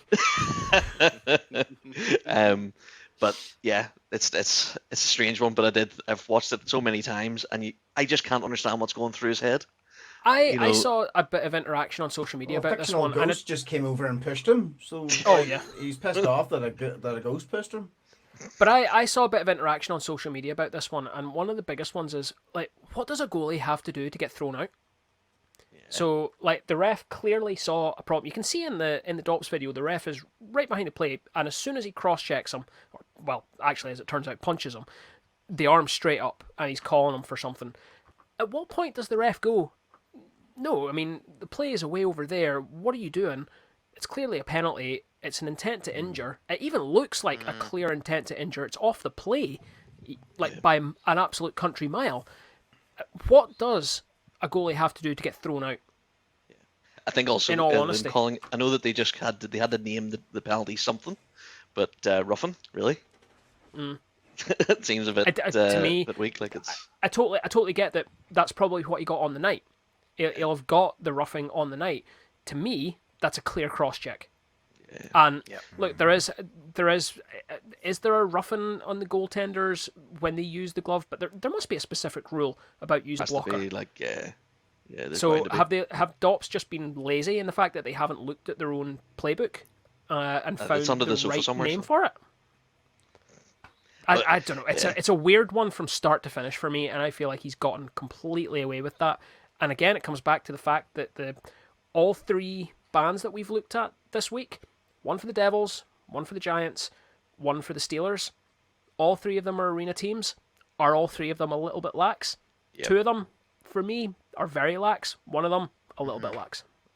Yeah, there's definitely not there's not the same. Like, so you see these other bigger bans for the Fifes and the Dundees and the Glasgows of this world, and it's just not the same for those arena teams. And hopefully it changes, or at least the perception changes. Maybe as the season goes on. But does anybody else love his pads? I love the old school brown pads, by the way. I think they're class. I no genuinely. Comment. My last note on it is I genuinely don't see like Sheffield just have this real thing for him. Just like I don't see it. It just seems so I don't know. Anyway, it is what it is, guys. I'm gonna end this there for period one. As we still have quite a bit to go in period 2 and period 3. So I will cut us off from period 1, and what we'll do is we'll get swiftly move straight on to our period 2 of hockey.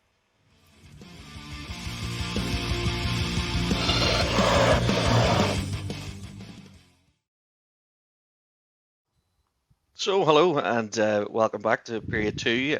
This is where we'll talk about hockey from all over the world, or as we have now came to know it as the Evander Show. So I have John had done all of the work this week, and we had talked about it, and we didn't have a piece of Evander Kane news until Marty reminded me, and I found the official article. So the currently in the, as we know, Evander Kane has been sent down to the Barracuda. Is that right? Mm-hmm. In the NHL, where he seems to be playing quite well. I think he scored a goal there the other day. So he's down there playing well. The Sharks have said that he's definitely of the caliber to be called back up. Whether that happens or not, obviously he's down there for other reasons, which we're not going to go reiterate because we've already talked about them and we've talked about them for weeks. But the reason I brought this up is that NHL scouts from Detroit, Boston Bruins, Nashville Predators, Pittsburgh Penguins, and the Toronto Maple Leafs and the Dallas Stars. I thought you were going to say the Nottingham Panthers. have had sent scouts to watch him play. So when we were chatting about how much of a liability and how much the NHL would be done with him, and apparently not. Clearly not, yeah. He seems to be a bit of a sought-after component, and the big thing is obviously they're hoping to get a bit of cap space with him, and obviously two of those teams are two of ours. So over to Marty, what do you think? Do you take him? I feel like by saying yes, I feel like I'm being hypocritical because I was the one who waxed lyrical. Ding ding there. That was a nice little, cliche.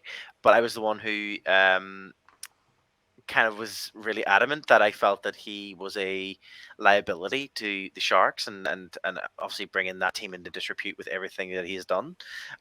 So for me, I'm kind of saying I don't think Toronto should touch him, just from a point of view of, you know, morally shouldn't touch him, just because, and also because like we don't know what's going to happen next. You know, obviously in the Vander show, but. Is he a decent player if you get him at the right price and bring him in for what they need him for?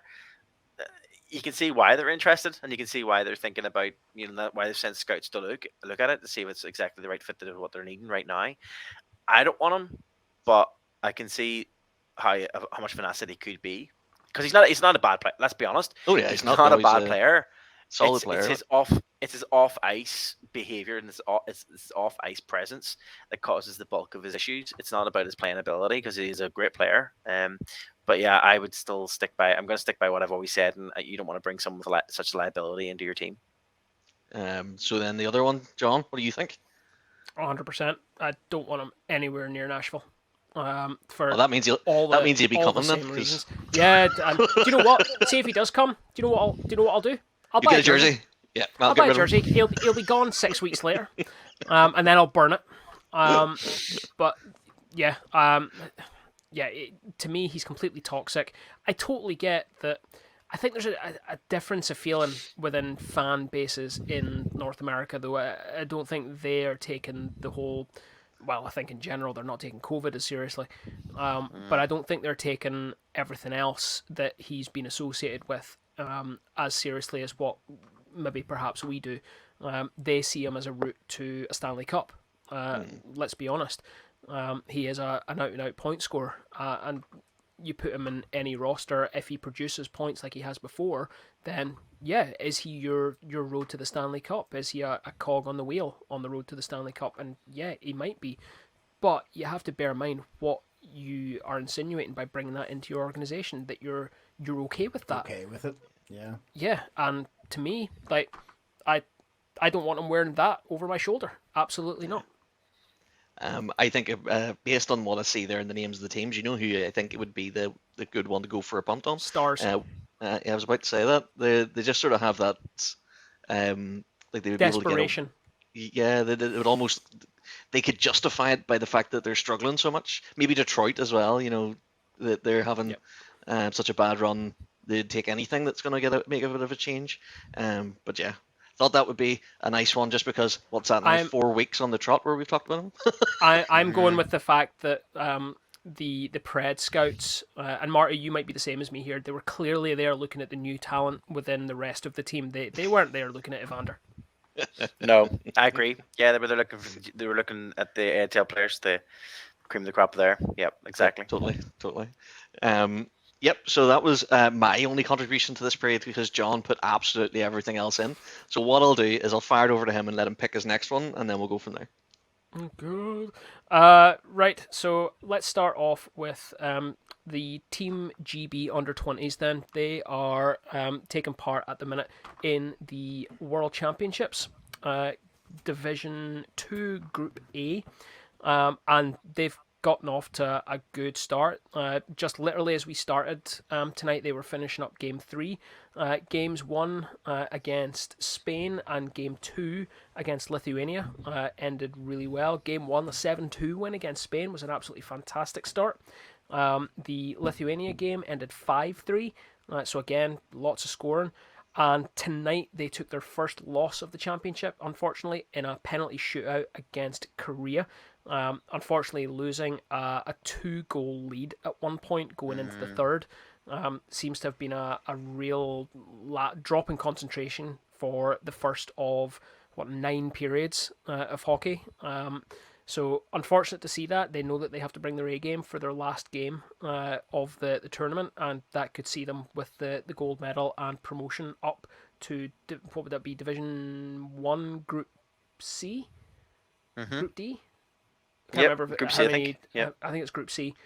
So again, it's great to see, and that's a lot of really good young guys, and a handful of them have been playing Elite League games for the likes of Sheffield, who have put in a lot of time and effort this year with their British talent that they can call up from the NIHL.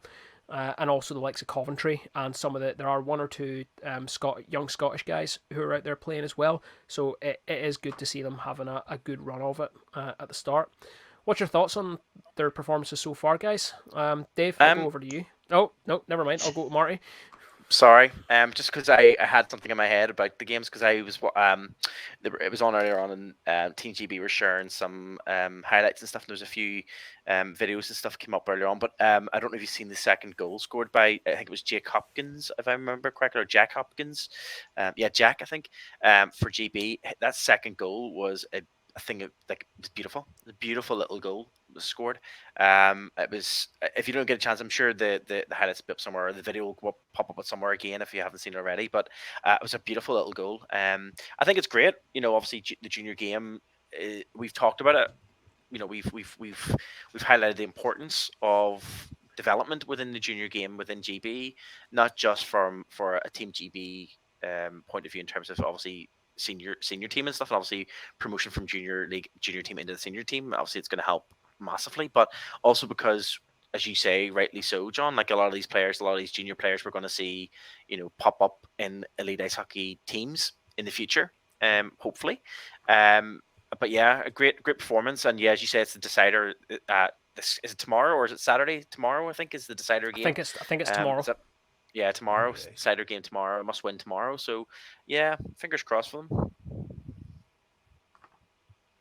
them. Yeah, no, that I would say as well myself. Like, see what the junior junior development is obviously the big stepping stone, and it's something I think GB have done really well in the past, and has allowed them to be where they are with a senior team, mainly from that crop that they've been able to bring up. So, I think it's a good show. I think it's great to see that we're talking about GB hockey more and more as a team. I'm pretty sure we're always talking about GB hockey, but as teams go, GB hockey, it just keeps coming up each year now, and even when it comes to the Olympics and all this kind of stuff. So keep the ball rolling. It is, and look, let's be perfectly honest. A lot of these names, these are kids that we're going to be seeing as the veteran GB players within the elite league. Fingers crossed. Who would you come. take, John? Out of the names that you're seeing there, Colin Shields every time. Oh, you mean in the unders? Honestly, I'm not going to say right now because I don't know enough about them. So what I know is about the team performances yet. I don't know enough about the individuals just now. Yeah. So anything that I say would be a complete guess, and it would be irresponsible of me to throw anyone under the bus unduly by not mentioning them. Fair. Awesome, John. If you want to go ahead and then pick your next one. Right, well, the rest of them all are then in the sort of NHL side of things. I'm going to go with a slightly funnier one to start with, guys. This news broke at the back end of last week. The Coyotes, they can't do anything right now. It came to light late last week that there was a very strong possibility that the Yotes were going to get locked out of the Glendale Arena because of unpaid bills in city taxes amounting to over $1.3 million hadn't been paid for over a year. Now, this all came to light because the mayor of Glendale wrote to Commissioner Bettman and said, what's happening here? We can't get anything out of this team here. They owe us an absolute stack of money. The only thing that's going to be left to us is we're going to lock the doors on the arena and not let them in. It's a city commodity. We rely on that for money to come in to spend back on the facilities, not just the hockey arena, but the other things that the city does for its residents. We're $1.5 million out of pocket here at this point. We're going to lock the team out. What was the period? Over a year. Long? Does the story not get a bit messy and muddier? Because is this not the whole thing of, like, yes, there might have been a thing around, around human error, but was there not also the story around that it was announced about a month or so ago, maybe a couple of months? No, it's not even a month ago. I think this is stemming back to maybe in the summertime, where it was announced that the the arena itself has cut ties with Arizona moving forward. Arizona Hockey, meaning that by next season, when it comes to next season in the NHL, that the Coyotes are without a home because Yes, it's essentially the contract for the use of the arena runs out at the end of the season, and they're so not far renewing. no agreement has been reached on a renewal of the contract because the way the Yotes have been playing, and there's uncertainty around the ownership of the team staying with the people it's with at the minute, and with the franchise even staying in Arizona. There is a big call that this is a franchise on the move, and that this team could be moving out of Arizona, which, for one thing, I would hate it because of the Kachina jersey. The only thing that I would see as a bonus is if we see the replacement of the Kachina jersey with the Whalers jersey again. Or the Nordiques jersey. There's plenty of cities out there that are crying out for NHL teams. Even Kansas. Kansas City's been calling out for an NHL team for decades. That's got to be the Supermen. That's got to be the Kansas City Supermen. Sorry, we did this. We did this with Seattle. And then obviously Quebec. It's just a complete farce that there's not a team out in there. So yeah, but hey ho.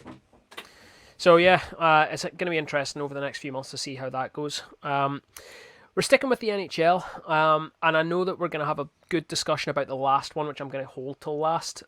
So I'm just going to quick one to throw in here. Cap and cap space has always been an issue for the last couple of seasons. Commissioner Bettman made the announcement this week that the cap is expected to raise next season by $1 million. So all teams are going to have this extra little space. It's going to go up to $82.5 million from the current $81.5 million.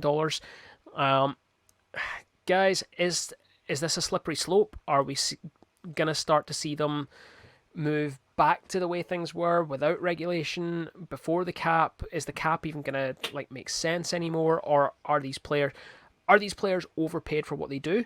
Now, my opinion, I don't think they are, because I think NHL has one of the lowest salary caps of sports that have a salary cap. I think the NBA is probably 2 or 3 times that. I think even baseball has a cap that's way, way above the NHL. Does the cap serve a purpose anymore? I think is my big one. Marty? I think it does and it doesn't.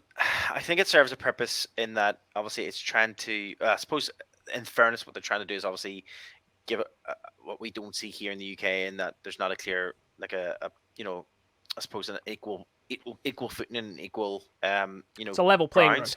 Yeah, and it doesn't really happen because we know teams go over it. We know teams, we know it, but the salary cap itself, I mean, I suppose the reasons why as you said, it is a bit of a slippery slope. But I guess one of the big things that we used to see happen a lot was the wages for players were a lot lower, but the lengths of the contracts were a lot longer. Whenever the NHL, along with the Players Association, made that after that last lockout, where they made that decision where lengths of contracts have to be shortened down, but the prices of the contracts went up. So I guess by adding on an additional $1 million to this salary cap, I suppose all it's really doing is for those players that you're concerned about. So the likes of your Austin Matthews, your Connor McDavid, those big names. If you're concerned about keeping them because you can't give them the length of time that they're looking for, but you can increase their salary, obviously that $1 million is going to make a big difference for teams, and I guess that's going to be a big thing for them. But yeah, I don't know. I just think it's, although there's a salary cap there, we know that there's just already a struggle with it, and it's not a plain. Is my math completely off? It's only like a 1% increase. It's less than 1%. Less than 1%. It's still $1 million. So Still further $1 down, million, Bettman then went on to say that it's likely that there'll then be additional increases in the years to come, and probably by the end of 2023-24 season, there will be a steady return to an increase in the cap the way that there formerly had been in seasons previous. And this is obviously linked into the debts, what they call the escrow, that the players are due to the owners after things like lockout seasons and that sort of thing. So that the salary cap is going to go up. Aaron, like, are you in the same boat as Marty there, thinking that salary cap serves a purpose, and does that purpose carry on as the cap continues to increase closer and closer to this, what's going to eventually be a $100 million cap? I don't know, man. You know, these per players, they're obviously skint. You know, gas prices are going up. You know, they've got these Lamborghinis. You know, it's less than 1%. To be fair, I don't think I've ever seen a hockey player fit in a Lambo. Yeah. Maybe Yeah. maybe the Urus. That's about as small as I think most of them would go, unless you're a Is it little not- TG Oshie. He's quite toty. Maybe I'm looking at it wrong. Is it not just the teams moving along with the economic times? Like, you know, Yeah, prices are going up. Yep. So You're probably right. And then the Dave, players will be wanting more money. I appreciate a gas bill or an electricity bill when you're getting paid that kind of money. Maybe it's not that much of an issue, but everything's going up, so they're going to want their money. They're going to want their pay increase. exactly. And then Dave, like, say for example, we just talked about the situation in Arizona. There'll be other teams out there that they're maybe not pay on the gate the same way that the likes of some of the elite league teams are. But if the salary cap continues to go up and up and up, are we going to see the cap eventually get to a point that teams struggle to spend the cap? And does that put teams at a disadvantage? There's a knock on as the cap increases. Obviously, that every team tries to hit it. They try to be as close to it as possible. They try to find a getaway around it, and that's just the way it is. This is how it works out. I do think that it's due an increase. It's probably been due an increase for a while. It is 100% necessary. The problem you have is that it's already difficult for some big names that, like, whenever I can just talk. Krill from the Wild.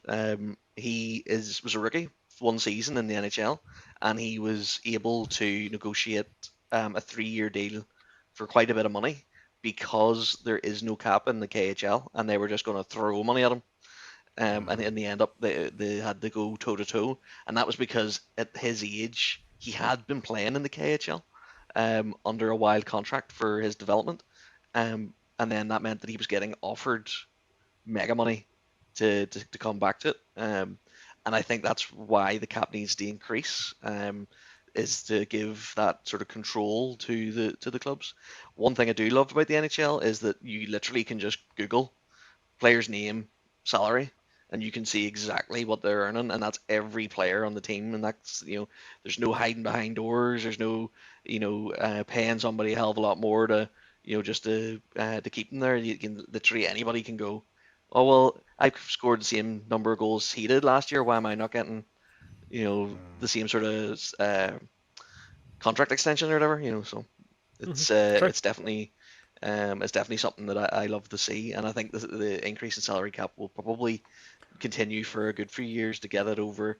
It'll probably get closer and closer to the likes of the NBA, because that's just the way sport went, or has been going, and is still going. NFL money is mega. It's just stick zeros on a sheet and go, there you go, you stay here for the rest of your season. Yeah. Look at Marshawn Lynch. They got him back out of retirement. Some guy was ancient and he was getting millions, so but yeah. When was the last increase? Do we know? There was a break. I think it stopped increasing whenever they had the lockout. Okay. Yeah, I think it was locked. I think it was stopped after the last lockout. So Yeah, this the would last be the 2 first. years. Yeah, this would be the first increase since the last lockout. Yeah, the last lockout was obviously brought in the changes to this for those reasons, and also, as I mentioned, those silly length of contracts, which were getting, like, people were being offered like 20-year contract for less money, but you got 20-year security. It was getting ridiculous. Yeah, it was. Look, it'll be interesting to see the way it goes, especially considering that you've got Bettman saying one thing, but the wind looks like it's given its last gasp for Bettman as well in the league, and he's likely to move on before any major decisions are made on the cap, other than small annual increases. Guys, I'm going to move on to the last one here, and this is one that I know that we'll probably have a bit of a chat about. It's we've already talked a little bit about sort of the reasons behind this story. We all know that the Winter Olympics are only a matter of weeks away now. We're very, very close now to the NHL break, or the expected NHL break for players to head off and represent their country, or as was expected. But that might have been thrown up a little bit into doubt now as a result of the COVID participation rules on quarantining having been announced, which has the potential to see, with the length of competition being 2 to 3 weeks, to see out the Olympic competition, plus periods of quarantine for both coming into China and also returning home again. You could actually see players not able to ice for their NHL teams for close to 2 months. So, guys, what do you think? I know that one person who's been interviewed about this is John Tavares. John Tavares was interviewed, and sorry. No, so where are we getting the 2 months from? Well, you've got 3 to 5 weeks of quarantine total between arriving to China and arriving back into North America, be that Canada or America, depending on what the rules are on isolation. And to be perfectly honest, this was published a week ago. It was published a few days ago, and we know the way that things have changed in the last few days globally with COVID, so this is liable for change as well. John Tavares, for example, is one person who's been interviewed as part of this. This is a guy who would be going out as a huge part of his national squad, is a massive part of the Toronto Maple Leafs as their captain. But aside from all that, he's also a husband and a father, and the potential of being away for his family is something that he's taken very seriously as well. Guys, where do you think we are? I'm struggling to see NHL players going to the Olympics at this point. I truthfully, I don't see them risking it. Well, two things. First thing is, I don't see them risking it. I don't see them, especially like you mentioned. John's the first one who came out and said his thoughts on it in terms of, when he was interviewed in relation to not his own personal life but also his professional life, just about that aspect of the quarantine period. But also Conor McDavid had a really interesting take on it as well this week. When he was asked his thoughts on it to the media, this past Tuesday, he said to them, that he finds it really unsettling, the thought of, as you mentioned, John, you fly over there, you start playing the game, and if you come down with anything and you test positive, there's this then suddenly you're there for another 3 to 5 weeks, because the way China's rules are working is that basically you have to kind of remain quarantined for 3 to 5 weeks. So if you do 2 weeks, as you mentioned, if you do 2 weeks of the Olympics, because they run across 3 weeks, if you do 2 weeks and then you come down with something and then all of a sudden then you go into quarantine for 3 to 5 weeks, as you say, you're away from your team for such a long time, and I think it's too risky. I genuinely believe it's too risky. But the other part of that, the other part to look at is, how many of these players are going to be ready? How many of these players by that point, when it comes to, they have to make a decision by, I think is it middle of January, they have to make a decision if they're going or not, is the whole thing. But how many of these players are going to be fit or ready to go or say yes to that point? Because if we're looking at the NHL right now, let's look at the NHL right now in terms of like how it's being affected by COVID. I mean, you have the Flames, the Calgary Flames have, as of today, 18 players in protocol. All tested positive for COVID-19. Yep. Hurricanes are down in a further 2 players today. You have the likes of your own Preds announced their list as well this week, including 2 coaches. We've had to bring the Milwaukee Admirals coach. 4 players and 2 coaching staff, to the point that we're bringing the Milwaukee Admirals coach and assistant coach to run the bench tonight. Did I not read today that you're up to 6 today? Maybe it is up to 6 since I last looked. I think you're up to 6. I think there's another 2 added today on top of that. So, but linked to what you're saying, Marty, like, yes, the NHL is in its position now as far as COVID is concerned, and with the new variants and everything else. Do we see a position now that you talked about the players having to make their decision, and they have to make that by the 10th of January as to whether they're going to make themselves available for Olympic selection or not? Does the NHL take this out of players' hands? The NHL made their decision post, I can't say post-pandemic, post the release of players and crowds coming back in. They were already very hesitant during the pandemic to give commitment to NHL participation in the Olympics. we've now got a position that the NHL, its product, and let's be perfectly honest, the NHL is only really worried about its product. It doesn't really care about the Olympics. If it starts affecting their product, they're going to withdraw that. And to me, it feels like we're days, if just maybe 2 weeks away from an announcement from the NHL that they're withdrawing their participation for their players from the NHL or from the Olympics. They'll spin it for Omicron as well, though. They'll just say, they don't want to risk that Well, factor on top of it. look, the NHL have never attached spin to their disdain for the Olympics and for the IIHF. This is the whole thing. They really don't. Those three organizations do not get along. The IIHF and the Olympics. Yeah, the IIHF and the Olympics have a good relationship. The players and everything are always released. There's absolutely no problem. The NHL and the Olympics and the IIHF, they don't see eye to eye on a lot of things. And to me, I feel like there's something coming where the NHL are just going to pull the plug. Look, to be perfectly honest, I'm also thinking at this point, if things continue on the way that they're going and we're going to have a peak globally of this coronavirus cases again come mid-January, do we even get Winter Olympics? No. Well, China's not going to cancel anything at the moment, the way they're going. No. Yeah. If the NHL do pull the plug, it's maybe like, do we look at, we're not saying that they're the bad guy, but they take the hit as being the bad guy rather than the player taking the hit for not wanting to do the as an organization, that makes things simple. But to be the NHL has never been worried about the way that they're thought of. I don't want to say globally. They do want to extend their market globally. They want us to buy Game Center every year. No, but this is my point. That's don't based care, on their product. They're can you see it that they're protecting the players?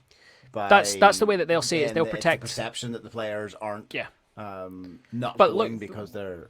Yeah. We've seen it before that players will ignore the NHL mandate as well. We've seen Alex Ovechkin ignore the NHL mandate of non-participation, taking whatever fine he had to take and going and representing Russia and winning a gold medal. It's not to say that might not happen. Does Alex Ovechkin, for example, who's just gone, I think, number one in NHL history on power play goals, I think just this last weekend, on his way to catching the great one on points, I think, or goals.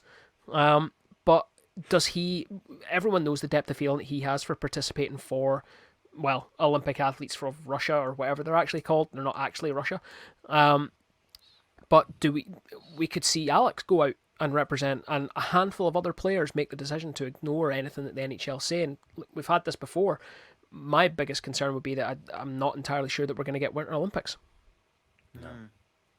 That's interesting. Don't think so. But one of the last times we talked about this, talked about the Winter Olympics, we talked about it was US boycotting it, as in not all of the US not going, but were they not? They weren't going to send. Well, diplomats. It was about sending politicians, and the UK have done that. They're not sending politicians. I thought I read something that there's more. Yeah, so the UK, Canada, the United States are a few of the, I think, handful that have said that based on China's record with human rights, they won't be sending diplomats for that. To which China have said that there will be, there will be repercussions as a result of that. Like, we're not going to send politicians to your tea party. Fine, don't really care. That's stuff that happens in the background. You work for up and running. That's stuff. That's all. So I just googled it while we were chatting there about the boycott, and it's now in the state where representatives in Congress are calling for, this is 2 days ago, are calling for athletes to boycott the 2022 Beijing Olympics. So it is building up. Remember I was saying that it starts with the diplomats and then it builds and builds. Like if the diplomats don't get enough media attention, then the next step is the athletes, and that's they've already started calling for that in the House of Representatives. So look, it's definitely fair to say that there's a lot of issues as far as this Winter Olympics goes, and whether we get them and in what shape or form we get them if they do go ahead is anyone's guess. That's me, Dave. That you. We don't have a penalty box, so I can't miss it this week. So I think that is a wrap, unless anybody else has anything for period 2. Awesome, nope. And we'll move on to period 3 then.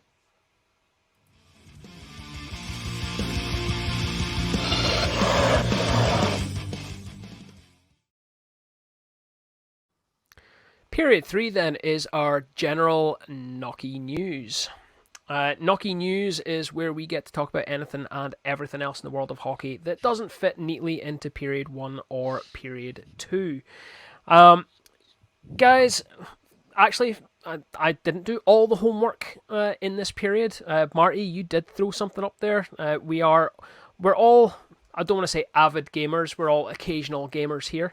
We're all guilty of buying the NHL games, but there was a pretty cool update this week to NHL 22.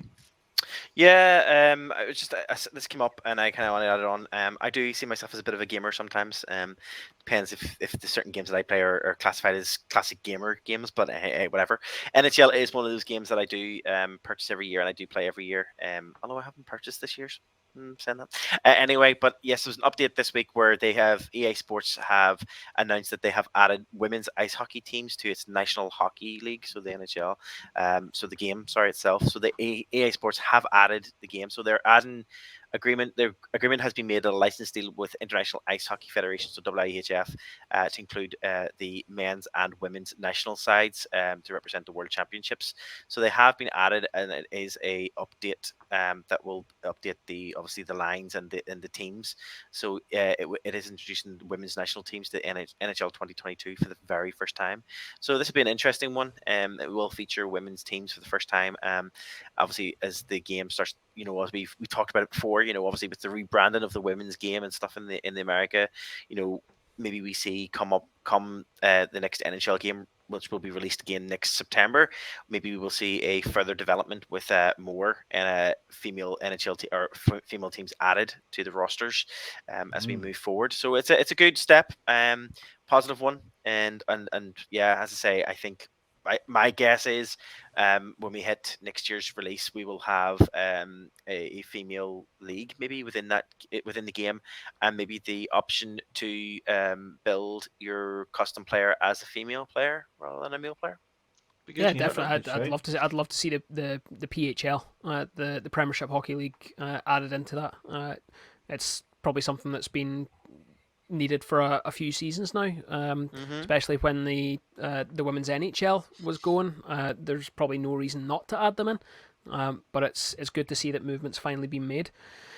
I did actually notice, talking about this, I did see this separately, and I saw the IIHF stuff, and it's the first time ever that, whereas previously you could play as, say for example, GB, it was a very basic jersey that you could put on with it basically just had the Union Jack on it, whereas now it's actually the official licensed IIHF Team GB jersey, so it has all the detailing like down the sleeves and things that the actual jersey has, so that's pretty cool for the first time that those national teams are getting those proper licensed jerseys. I did wonder, obviously, with this licensing agreement and this licensing change with the IIHF, I did wonder then if that meant that obviously up until this game, as I say, I haven't got it yet, and I obviously, so I won't know. But I wonder if the agreement also means that the national teams will have the official names, because it's always been like if they've had like Team GB, Michael Smith or Jones. Jack Jones, and it's that's like there's Michael no Smith's names. an amazing player. What are you talking about? But you know what I mean, like fake names, like fake players, and so I don't know if it'd be interesting to see if they ever get to the point where they add the real Team GB, the actual names, rosters. The rosters, yeah.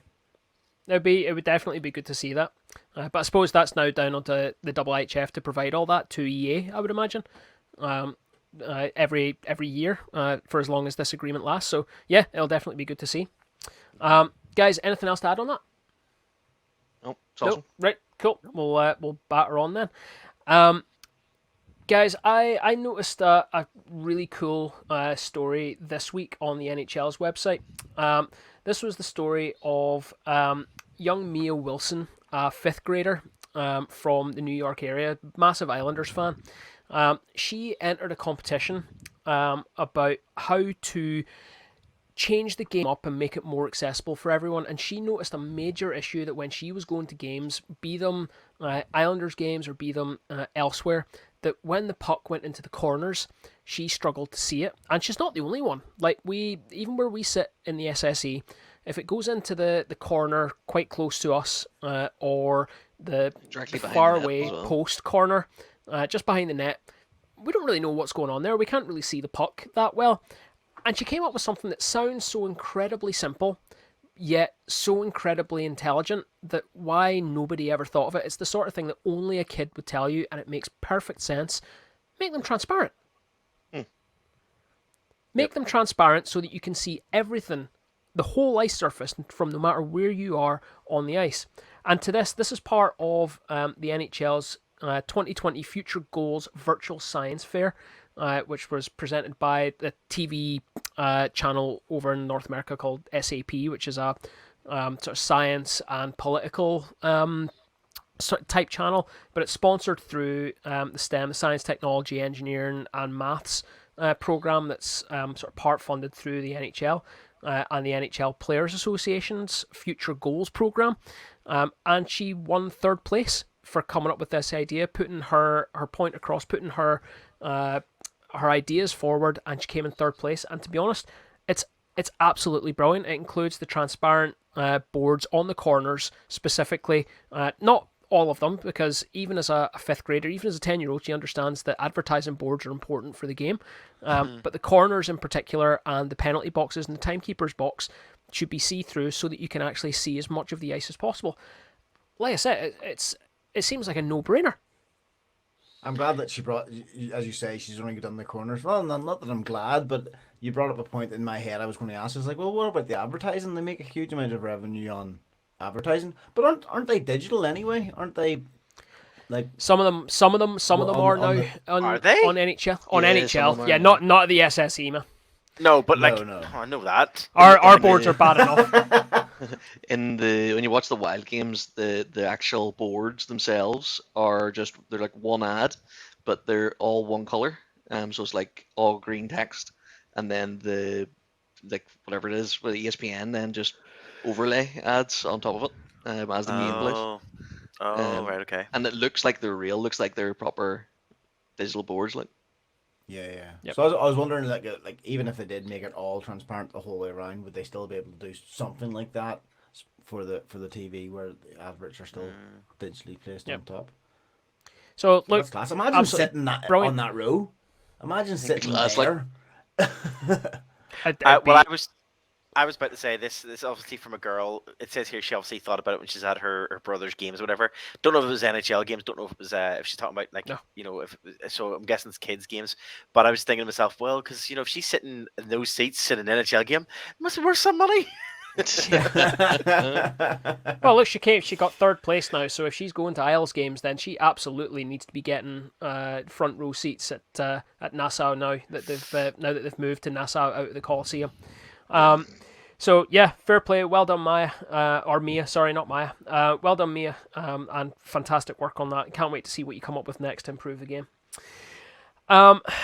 Guys, I'm going to move on to something that was a bit weird. I came across this one, and I put this into our group chat just after last weekend. This was the story coming out of the Sioux Falls Stampede. The Sioux Falls Stampede, along with one of their sponsors, a local bank, decided to host an event for the benefit of local schools. And you think to yourself, fantastic, absolutely love it when teams get involved and sort of do something good for their local communities. This was a little bit weird though. So they gave local schools the chance to raise money for school supplies for their classroom. 32 teachers applied, of which 10 were selected at random to take part in an event on the ice. On the night in question, $5,000 in single dollar bills was spread out across a piece of weirdly cut carpet on the ice. The 10 teachers that were selected were then asked to scramble on their hands and knees and put as much money down their shirts or in their pockets as they could, and they would get to keep that. This video then was put out across social media and immediately caused a bit of a reaction. It's then led the following day to the team to come out and apologise and say that their Dash for Cash event had missed the mark, and that every school, all 32 schools and teachers who had applied for this would be receiving $500 because 21 of them were going to receive absolutely nothing, but the ones who were seen begging for scraps on the ground would also receive their fair share. Everyone would be topped out to, I think, $1,000, so that there was a level playing field. Guys, you all saw the video. I shared it with you a few days ago. I mean, Aaron, what's your thought on this? You can kind of always trying to see the brighter side of it. You can kind of see what they were trying to do. I think they were trying to do something nice, but no, as you say, they've completely missed the mark. If they're going to do something, make a game of it. Not scrounging for cash on the floor. You know, I even do what the Giants do mid games and have a bit of a ice hockey game, and then as you say, at the end everyone gets cash. You know, we're here to fund schools, we're here to fund education, but it's not a bad thing to have. You know, get the teachers involved and have it that teachers come out, get involved with the game, get young people involved in ice hockey because their teachers are there and their schools are there. But just fund the schools. Don't make the teachers run on the floor or scrap on the floor to lift dollar bills. Yeah, and I think this was the big thing as well. The fact that, and it connected with us a little bit as well because it was on an ice hockey rink, and to me the biggest thing about it was what part of that has anything to do with ice hockey, really. Dave, like you obviously, like Aaron, you've got kids in school. If you saw your kids' teachers having to scramble on their hands and knees for money for school supplies, like what would you be thinking? The whole thing is just, it's like something out of a dystopian movie. You know, it's like you know, it's Orwellian. Or the Thunderdome, you know, in Mad Max. You know, they're just throwing cash and you grab it and you run. You know, it just all just seems so surreal. And I watched it and I was like, watching the video going, what the heck is this? I thought it was like a parody or something. I thought someone was going to, you know, it was just going to turn into something. And then I was like, no, this is real. Somebody thought this was a you know, smashing idea, getting them crawling all fours, lifting dollar bills. You know, it's and I do agree with Aaron. You know, their heart was in the right place in the sense of giving money out to the community, but the execution was as far from right as possible. Like they just missed the mark completely. But hey, that's the crazy thing is, like, this. It's got to the point now where it was on BBC News and everything, and obviously that's, you know, getting ice hockey into the news everywhere, but still not for the right reasons. Exactly. So it's good that they turned it around and give the $500 though. It's good that they went, you know what, right? Well, they had to do something, you know. Yeah, they had. Yeah, definitely. So, look, the team were out, maybe not the next day, but within sort of 24, 36 hours of this. I mean, realistically, it went viral online and it was picked up, like you said, Dave, by the BBC News, for example. It was picked up globally. The team came out and said that we can see how it appears to be degrading and insulting towards the participating teachers and the teaching profession as a whole. We deeply regret and apologise to all teachers for any embarrassment this may have caused. Marty, I mean, if this was here in Belfast, I can only assume the damage that this would do to the organisation as a whole. If you were in the Sioux Falls Stampede fan base's shoes, what would you be thinking about your team right now for letting that go ahead? Again, I suppose, playing devil's advocate, I'm like, from my point of view, I can see where, I think, and Aaron kind of mentioned this too, I can see where what they were trying to do. They were trying to do a bit of a fun activity. You know, we've heard before. We've heard suggestions here in the UK of, like, we've heard like certain GMs come up with really wacky ideas for games during, you know, period breaks and stuff, and some of them maybe have hit the mark. Some of them have been a bit like, let's not do that. But it's one of those ones where you can see what they were trying to do. It stems for it's a system issue. It's a systematical issue in America where, obviously, I've got a couple of friends in America who are teachers, and I know how difficult they have it there in terms of they're always constantly trying to spend their own money, trying to get money, raise money to pay for art supplies, pay for paper, pay for pen. just really ridiculous shooting things that we take for granted here in the UK because we have relatively okay funding. We still got poor funding, but it's still better than what obviously the Americans are experiencing. But and I see where obviously they started off and they were like, oh, that's a great idea. Let's get in. There's money and blah blah blah. But yeah, it's not great. It's I think it got a lot worse because I don't know. Obviously, I wasn't one of those teachers on the ice at the time picking up that money. They maybe thought at the time, you know what, this is just a bit of fun. We're just, it's a bit of extra money we can bring in, and I can use it for, my winter boards or like those sorts of things. But I guess, from that point of view of, the teachers probably at the time probably thought maybe it was okay until it got such bad backlash on social media and through news channels, and because mostly social media, it was picked on social media, and people were like, oh, this is so derogatory. It's like something out of Squid Games. And then you kind of think to yourself, yeah, it doesn't look good when you put it that way. It really doesn't look good. So yeah, again, yeah, you probably wouldn't be looking back. It's probably like, no, that's just shouldn't have been done. Yeah, it's definitely one of those examples of something that looks like a good idea at the time, but with hindsight, you need to think a little bit harder about the events that you're putting on at something like a hockey game. Yeah, and with what would you do instead? Just out of interest, what would you do, or what would we do differently for? You could do something really simple that's done at almost every hockey intermission anywhere, and you shoot the puck. Yeah. Why reinvent anything like that? You could have the whole 21 teachers could have done some sort of version of chuck a puck or something like that to closest to center ice or whatever. There's any number of different ones. I mean, don't get me wrong, they're not going to build a fake burrito on the ice like I had to do a few years ago for something like a £10 Boojum voucher.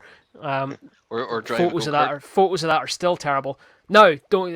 The go-kart was good, and I eventually got my jersey. I've got to give Mark his kudos for that. I eventually got my jersey. But yeah, there's any number of different ways that you can do this.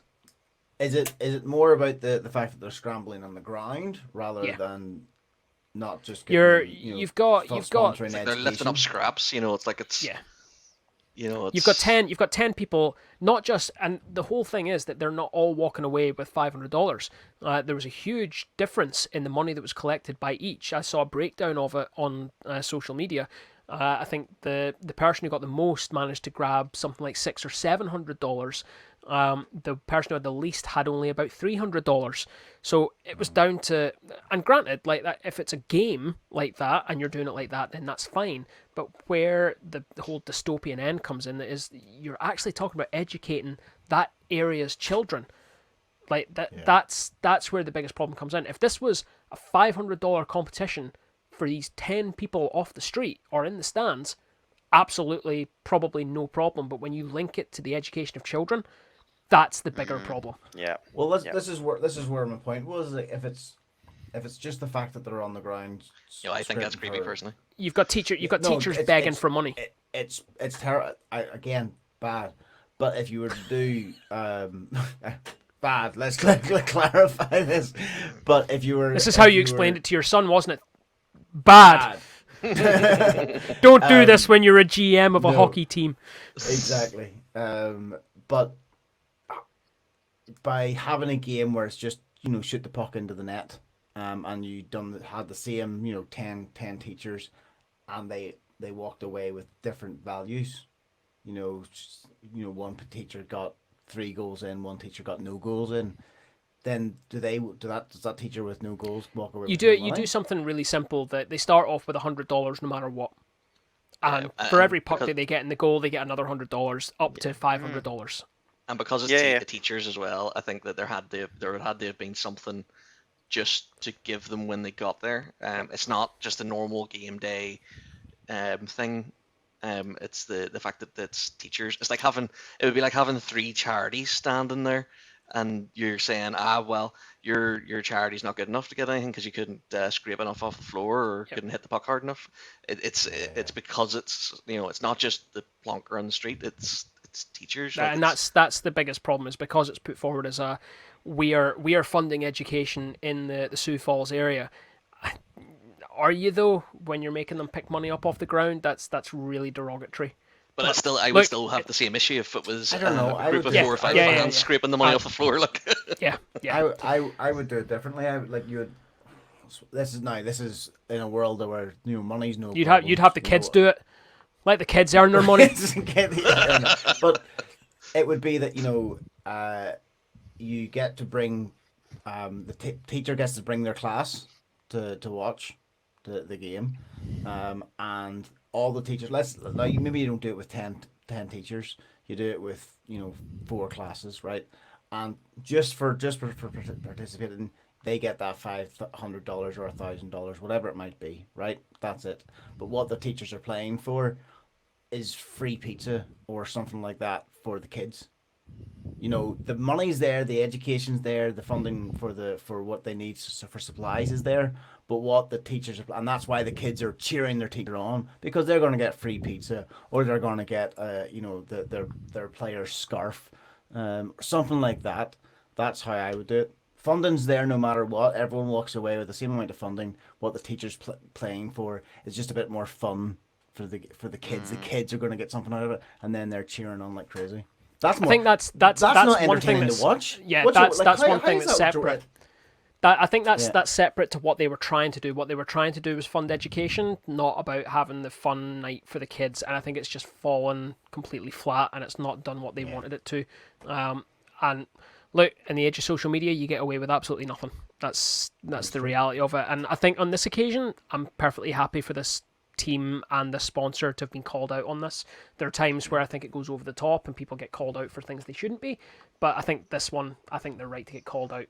Guys, I'm going to move us on because I think we could spend all night talking the rights and wrongs about this one, and I've only got one more story for this one.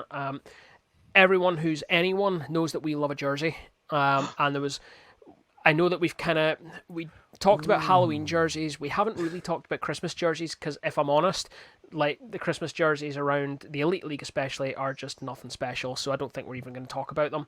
However, there was one jersey since the last podcast that I thought needed special mention, and it's the Vegas Golden Knights Hispanic Heritage Night jerseys. These are stunning jerseys. Guys, hopefully you've had a chance to have a look at them. The link is there. I think they're absolutely gorgeous. Yeah. They are fantastic. Yeah, I don't think there's any argument. These are beautiful. Yep. They are so... I mean, I don't want to say that they're completely original because they're not. They're clearly just a Vegas jersey. And they were a warm-up jersey as well. Just to be clear, the Knights didn't play an entire game in these because I think the NHL rules mean that they can't. But as far as the design and everything goes, these are gorgeous. The design details, the sort of Day of the Dead skulls and everything that are in there as well. The flower patterns on the Golden Knights helmets it's just gorgeous. And I'll say this, by far and away the best Adidas NHL jersey I've seen since Adidas took over the jersey scene. It's like a piece of art, like the quality and the work that they put into that. It's not just like thrown together.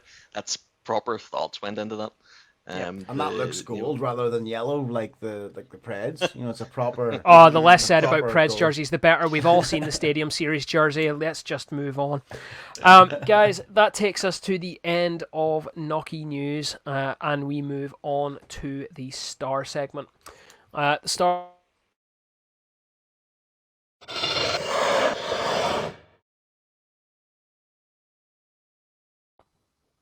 I forgot we were doing those. The Star segment then is where each of us and our fans get the opportunity to throw something out there, a player, a goal, something that happened on or off the ice that we think needs special, not recommendation, that's the wrong word. Recognition. That's the one. Recognition. I've had a long week. Guys, last time around, there were only 3 nominations. I did put out the poll, but only after you reminded me when we went out for a couple of soda and limes on Saturday night there. From memory, you put it up 2 or 3 times because you kept doing it wrong. I think I did, yeah. So don't tweet when drunk. yeah, hashtag don't tweet drunk. So, Marty, you went with Nelson Rigo. Dave, you went with Ryan Hartman, and I went with Jackson Whistle. And in no particular order, with 10% of the vote, we have Marty with Nelson Rigo. Dave, you got 30% of the vote with Ryan Hartman, and for anyone who can do maths, they will realise that I won with 60% of the vote this time around with Jackson Whistle. Thank you very much. Thank you very much. That is the repeat. Guys, I've got to be honest, the last couple of weeks, there hasn't... Star. There we go. Yay. Yay. Guys, I'm going to be honest, there's been nothing in the last couple of weeks that I have wanted to highlight in the world of hockey, really. So I am not going to go for the three-peat. I am going to sit this one out this time around. I am going to start with the fan nomination, if you don't mind. Serial writer-inner Mark has come back again, and he, unsurprisingly, has gone with Marc-Andre Fleury, no longer of the parish of Pittsburgh, who we know that Mark is of. Currently, where's Mark now? I can't remember. What? Like, where is What he team's right Mark now? I have with? no idea. No, Marc-Andre Fleury, not Mark, our Mark. He's I in mean, Chicago. our Mark, he was in Glasgow, then he was in Edinburgh, and he seemed to be there for a long time. I saw that on social media. But Marc-Andre Fleury, where did he go after Chicago. Vegas? Chicago, that's right. He's with the Blackhawks. So Mark has gone with Mark because Fleury has just become the third NHL goalie in history to hit 500 wins, career wins. So, yeah, no slouch there, and I can absolutely see why he's gone with Marc-Andre. Aaron, I'm going to come to you next because I'm going to give the other two a potential time to panic and come up with something. You can see them typing away. I can. So, Aaron, I'm going to come to you. Yeah, so I'm similar to Mark. I'm sticking to the NHL. It's maybe not as big of an event like 500 wins for a goalie, but for me, it was big enough. It was helping to break the Flyers' bad luck streak, and it's for Cam Atkinson. On the last game there against the Devils, we were on 6-1. He scored a lovely hat trick. So, and one assist. So, like, what a man, what a legend. You know, getting a hat trick and an assist. And you know, some of them were very very nice goals. One of them was all right, but the other two were quite nice. So, if you get a chance, get on there, watch the highlights of that game. Hat trick's always good, and we assist. Definitely. Okay, that's fine. Marty, I'm going to come over to you. Have you got a nomination this time around? I don't. I could just, but it would be cheating because I've already nominated this guy once this year, and I won with this guy this year already. I would have went with Scott Conway again, mainly because he this past weekend at the game, and just the performance has been. I think we've talked about it. You know, he's been a constant key player for the Giants, but that would just be cheating because I know I'd win again. So instead of putting in a second nomination for putting in the same person for the second time, I think I will just do the same as you, John, and just bow out this week.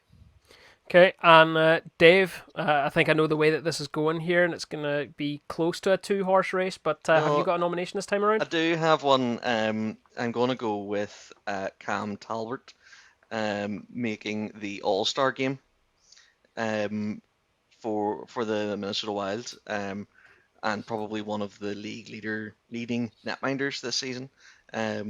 Sort of a bit of out of nowhere, and deserves a wee bit of recognition, I think. So that is my pick.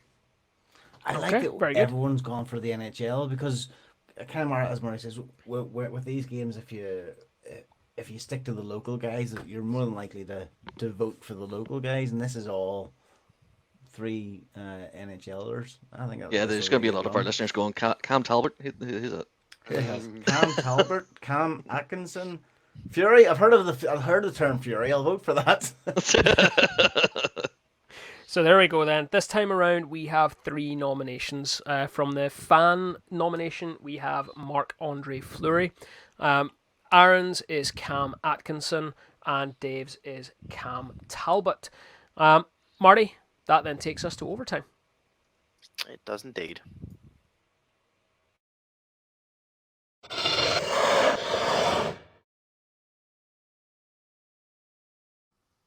So our overtime segment is just our last segment. Well, not our last segment because we have one more, but our segment where we just mop up any other stories that are out there, or we address anything from you guys who are listening in, and we bring in anything that you guys maybe have suggested.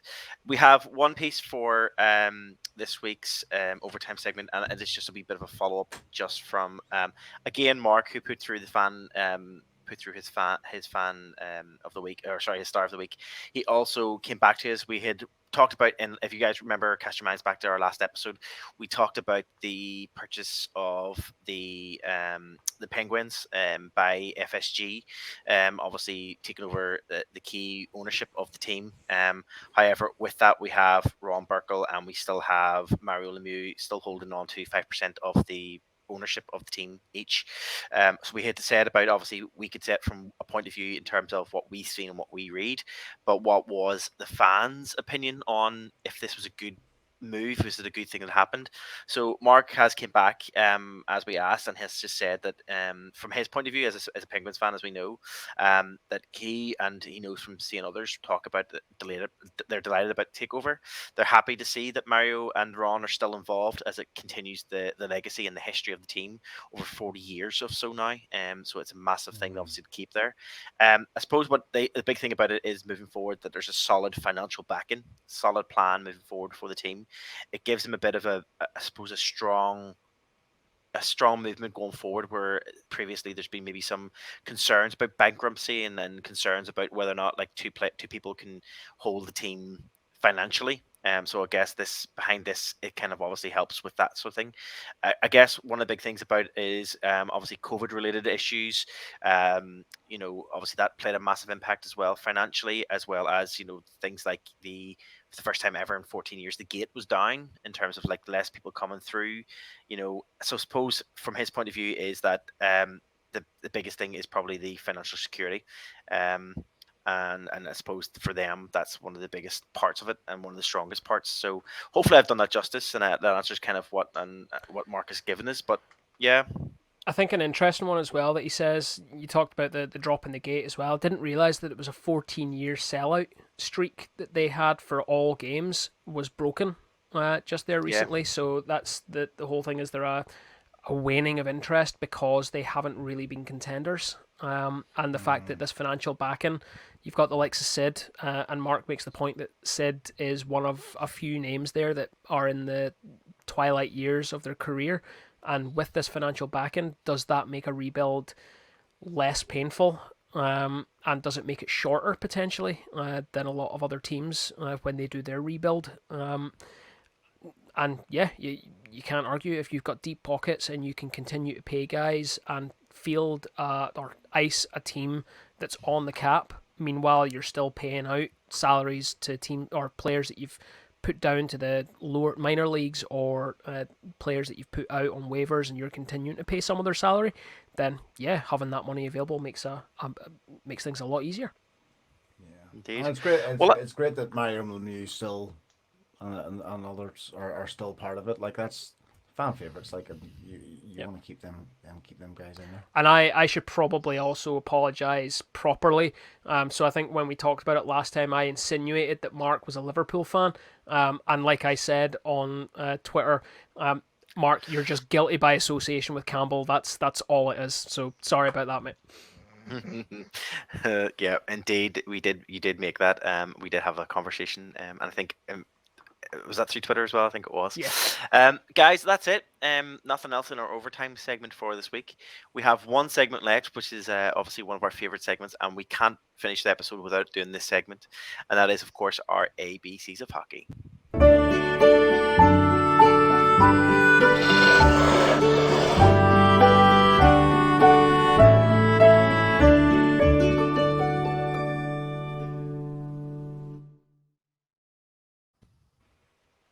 This feels strange. I can actually show you the book.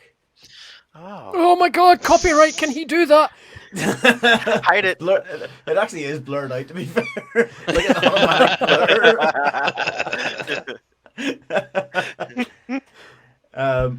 Hashtag not an ad. Not an ad for ABC's Hockey or whatever this. No free ads on this podcast. No, not yet. If you want to sponsor us, though, we'll take a look. Absolutely. We'll drop an ad if you want to sponsor us. Show us some green.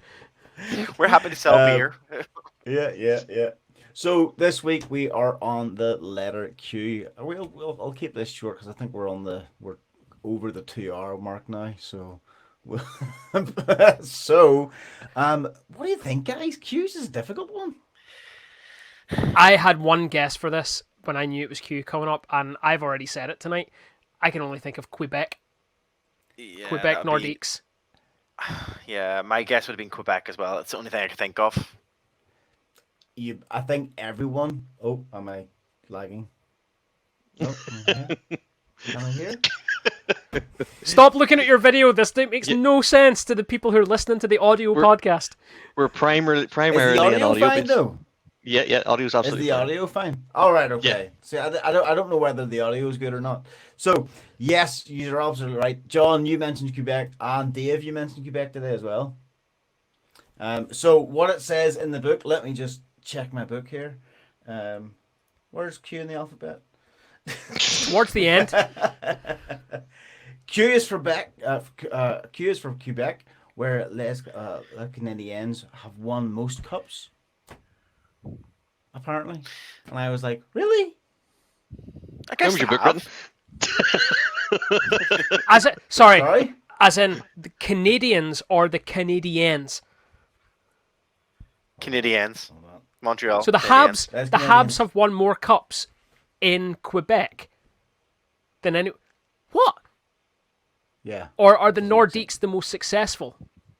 Because they can't be. That would be the Leafs. it's I'm one really Just tell me what the book confused. said. Leave him alone. This is what the book It's says. one sentence that the book has given me. I'm really confused, and I totally understand that this is a book for kids, but Yeah. I am gonna have to now go and look this up later on. Yeah. No, the Canadians have won the most cups in Quebec. Apparently, there you go. Well, I did try to do. I tried to Google Maybe this it's before. the No, it's as in the state Quebec. Okay, That's what I was I thinking, now get yeah. it because Montreal is in Quebec. Okay, right. It's not about the Quebec Not Nordiques. the It's city. about the state of Quebec. Okay, right. Yeah. So the I'm most there. successful in Quebec. Okay, yeah. Yep. It's that. Let's be honest. I think Q was probably one of those letters. Whenever they were writing the book, they were like, they were like, oh, this is gonna be great. This is a great idea. Then they got the Q and they were like, Has the Queen ever been to a okay, game? yeah, exactly. They're like, so they just grabbed. They were just like reaching like for anything, and they was like, yeah, let's just put Quebec. Yeah, what should we write about it? Yeah, let's just write Montreal and Quebec are the best team. You know, it's just like Yeah, kind of used to that's what it have- sounds like. is it Montreal used to have the big picture of the Queen, wasn't it? Yeah. Yes. Yeah. Did they? Yeah. Because obviously it was obviously it was part of the Commonwealth. Still is. But yeah, they had the portrait of the Queen. I think it was in one of those documentaries we watched. John, I think whenever we lived together, remember we watched the hockey documentary. That Yep. it was like a 7 or 8 part documentary. I've still And got I it think there somewhere. was like a 40-foot high portrait of the Queen Big portrait hanging of the up Queen. in the arena. Yeah. Yep. Whoa. Yeah. I can confirm that when I went to Canada that one time, it was Oh. not there anymore. Great. Thanks, John. So did you actually went to that arena? Yeah. I went to the Habs arena, which is now escaping me what it was called. Don't ask me. It'll come back to me as soon as we finish the podcast. But yeah, I went there. The Bell Centre. Bell Centre. I went to the Bell Centre. Good job. Right. And that's I it. think So that's well done for the letter Q. Next time we will be here. Funny enough, it's going to be the letter R. So put your thinking hats on now. Well Can you done. believe that we're near when we started this? 2 or 3 years ago. We're now on the letter R. We're gonna have to think of another thing soon. I know we're going to think of the next segment, so get your thinking caps on for the next segment for next season, because we should be able to finish by the end of this season. Okay, guys, that takes us to the end of this week's show, and it has been a long one, I'm not going to lie. So fair play to you if you have listened to the full way to this point, because, yeah, maybe just in chunks. It's probably better saying Yeah. at the start to do it in chunks. There's no point saying it now at the end to do it in chunks. Anyway, but thanks for listening as usual. And if you've liked what you've heard, please leave us a like and subscribe to our podcast as many places as you can. Leave us a review if you feel that you would like to do that. 5 stars, please. That'd be great. With that, you can check out our previous podcast episodes on all major streaming services, as well as smart speakers, and our own website, door14hockey.com. Get involved, check in with us, become part of the conversation. Let us know your thoughts and feelings about art, the stories we talk about now, topics in the future. Give us your star segment suggestions, and you can reach us at any social media channel through either Instagram, Facebook, or Twitter at door14hockey. And with that, I think that takes us to the end of this week's show. So I'm Marty. I'm Dave. I'm John. I'm Aaron. Have a great week.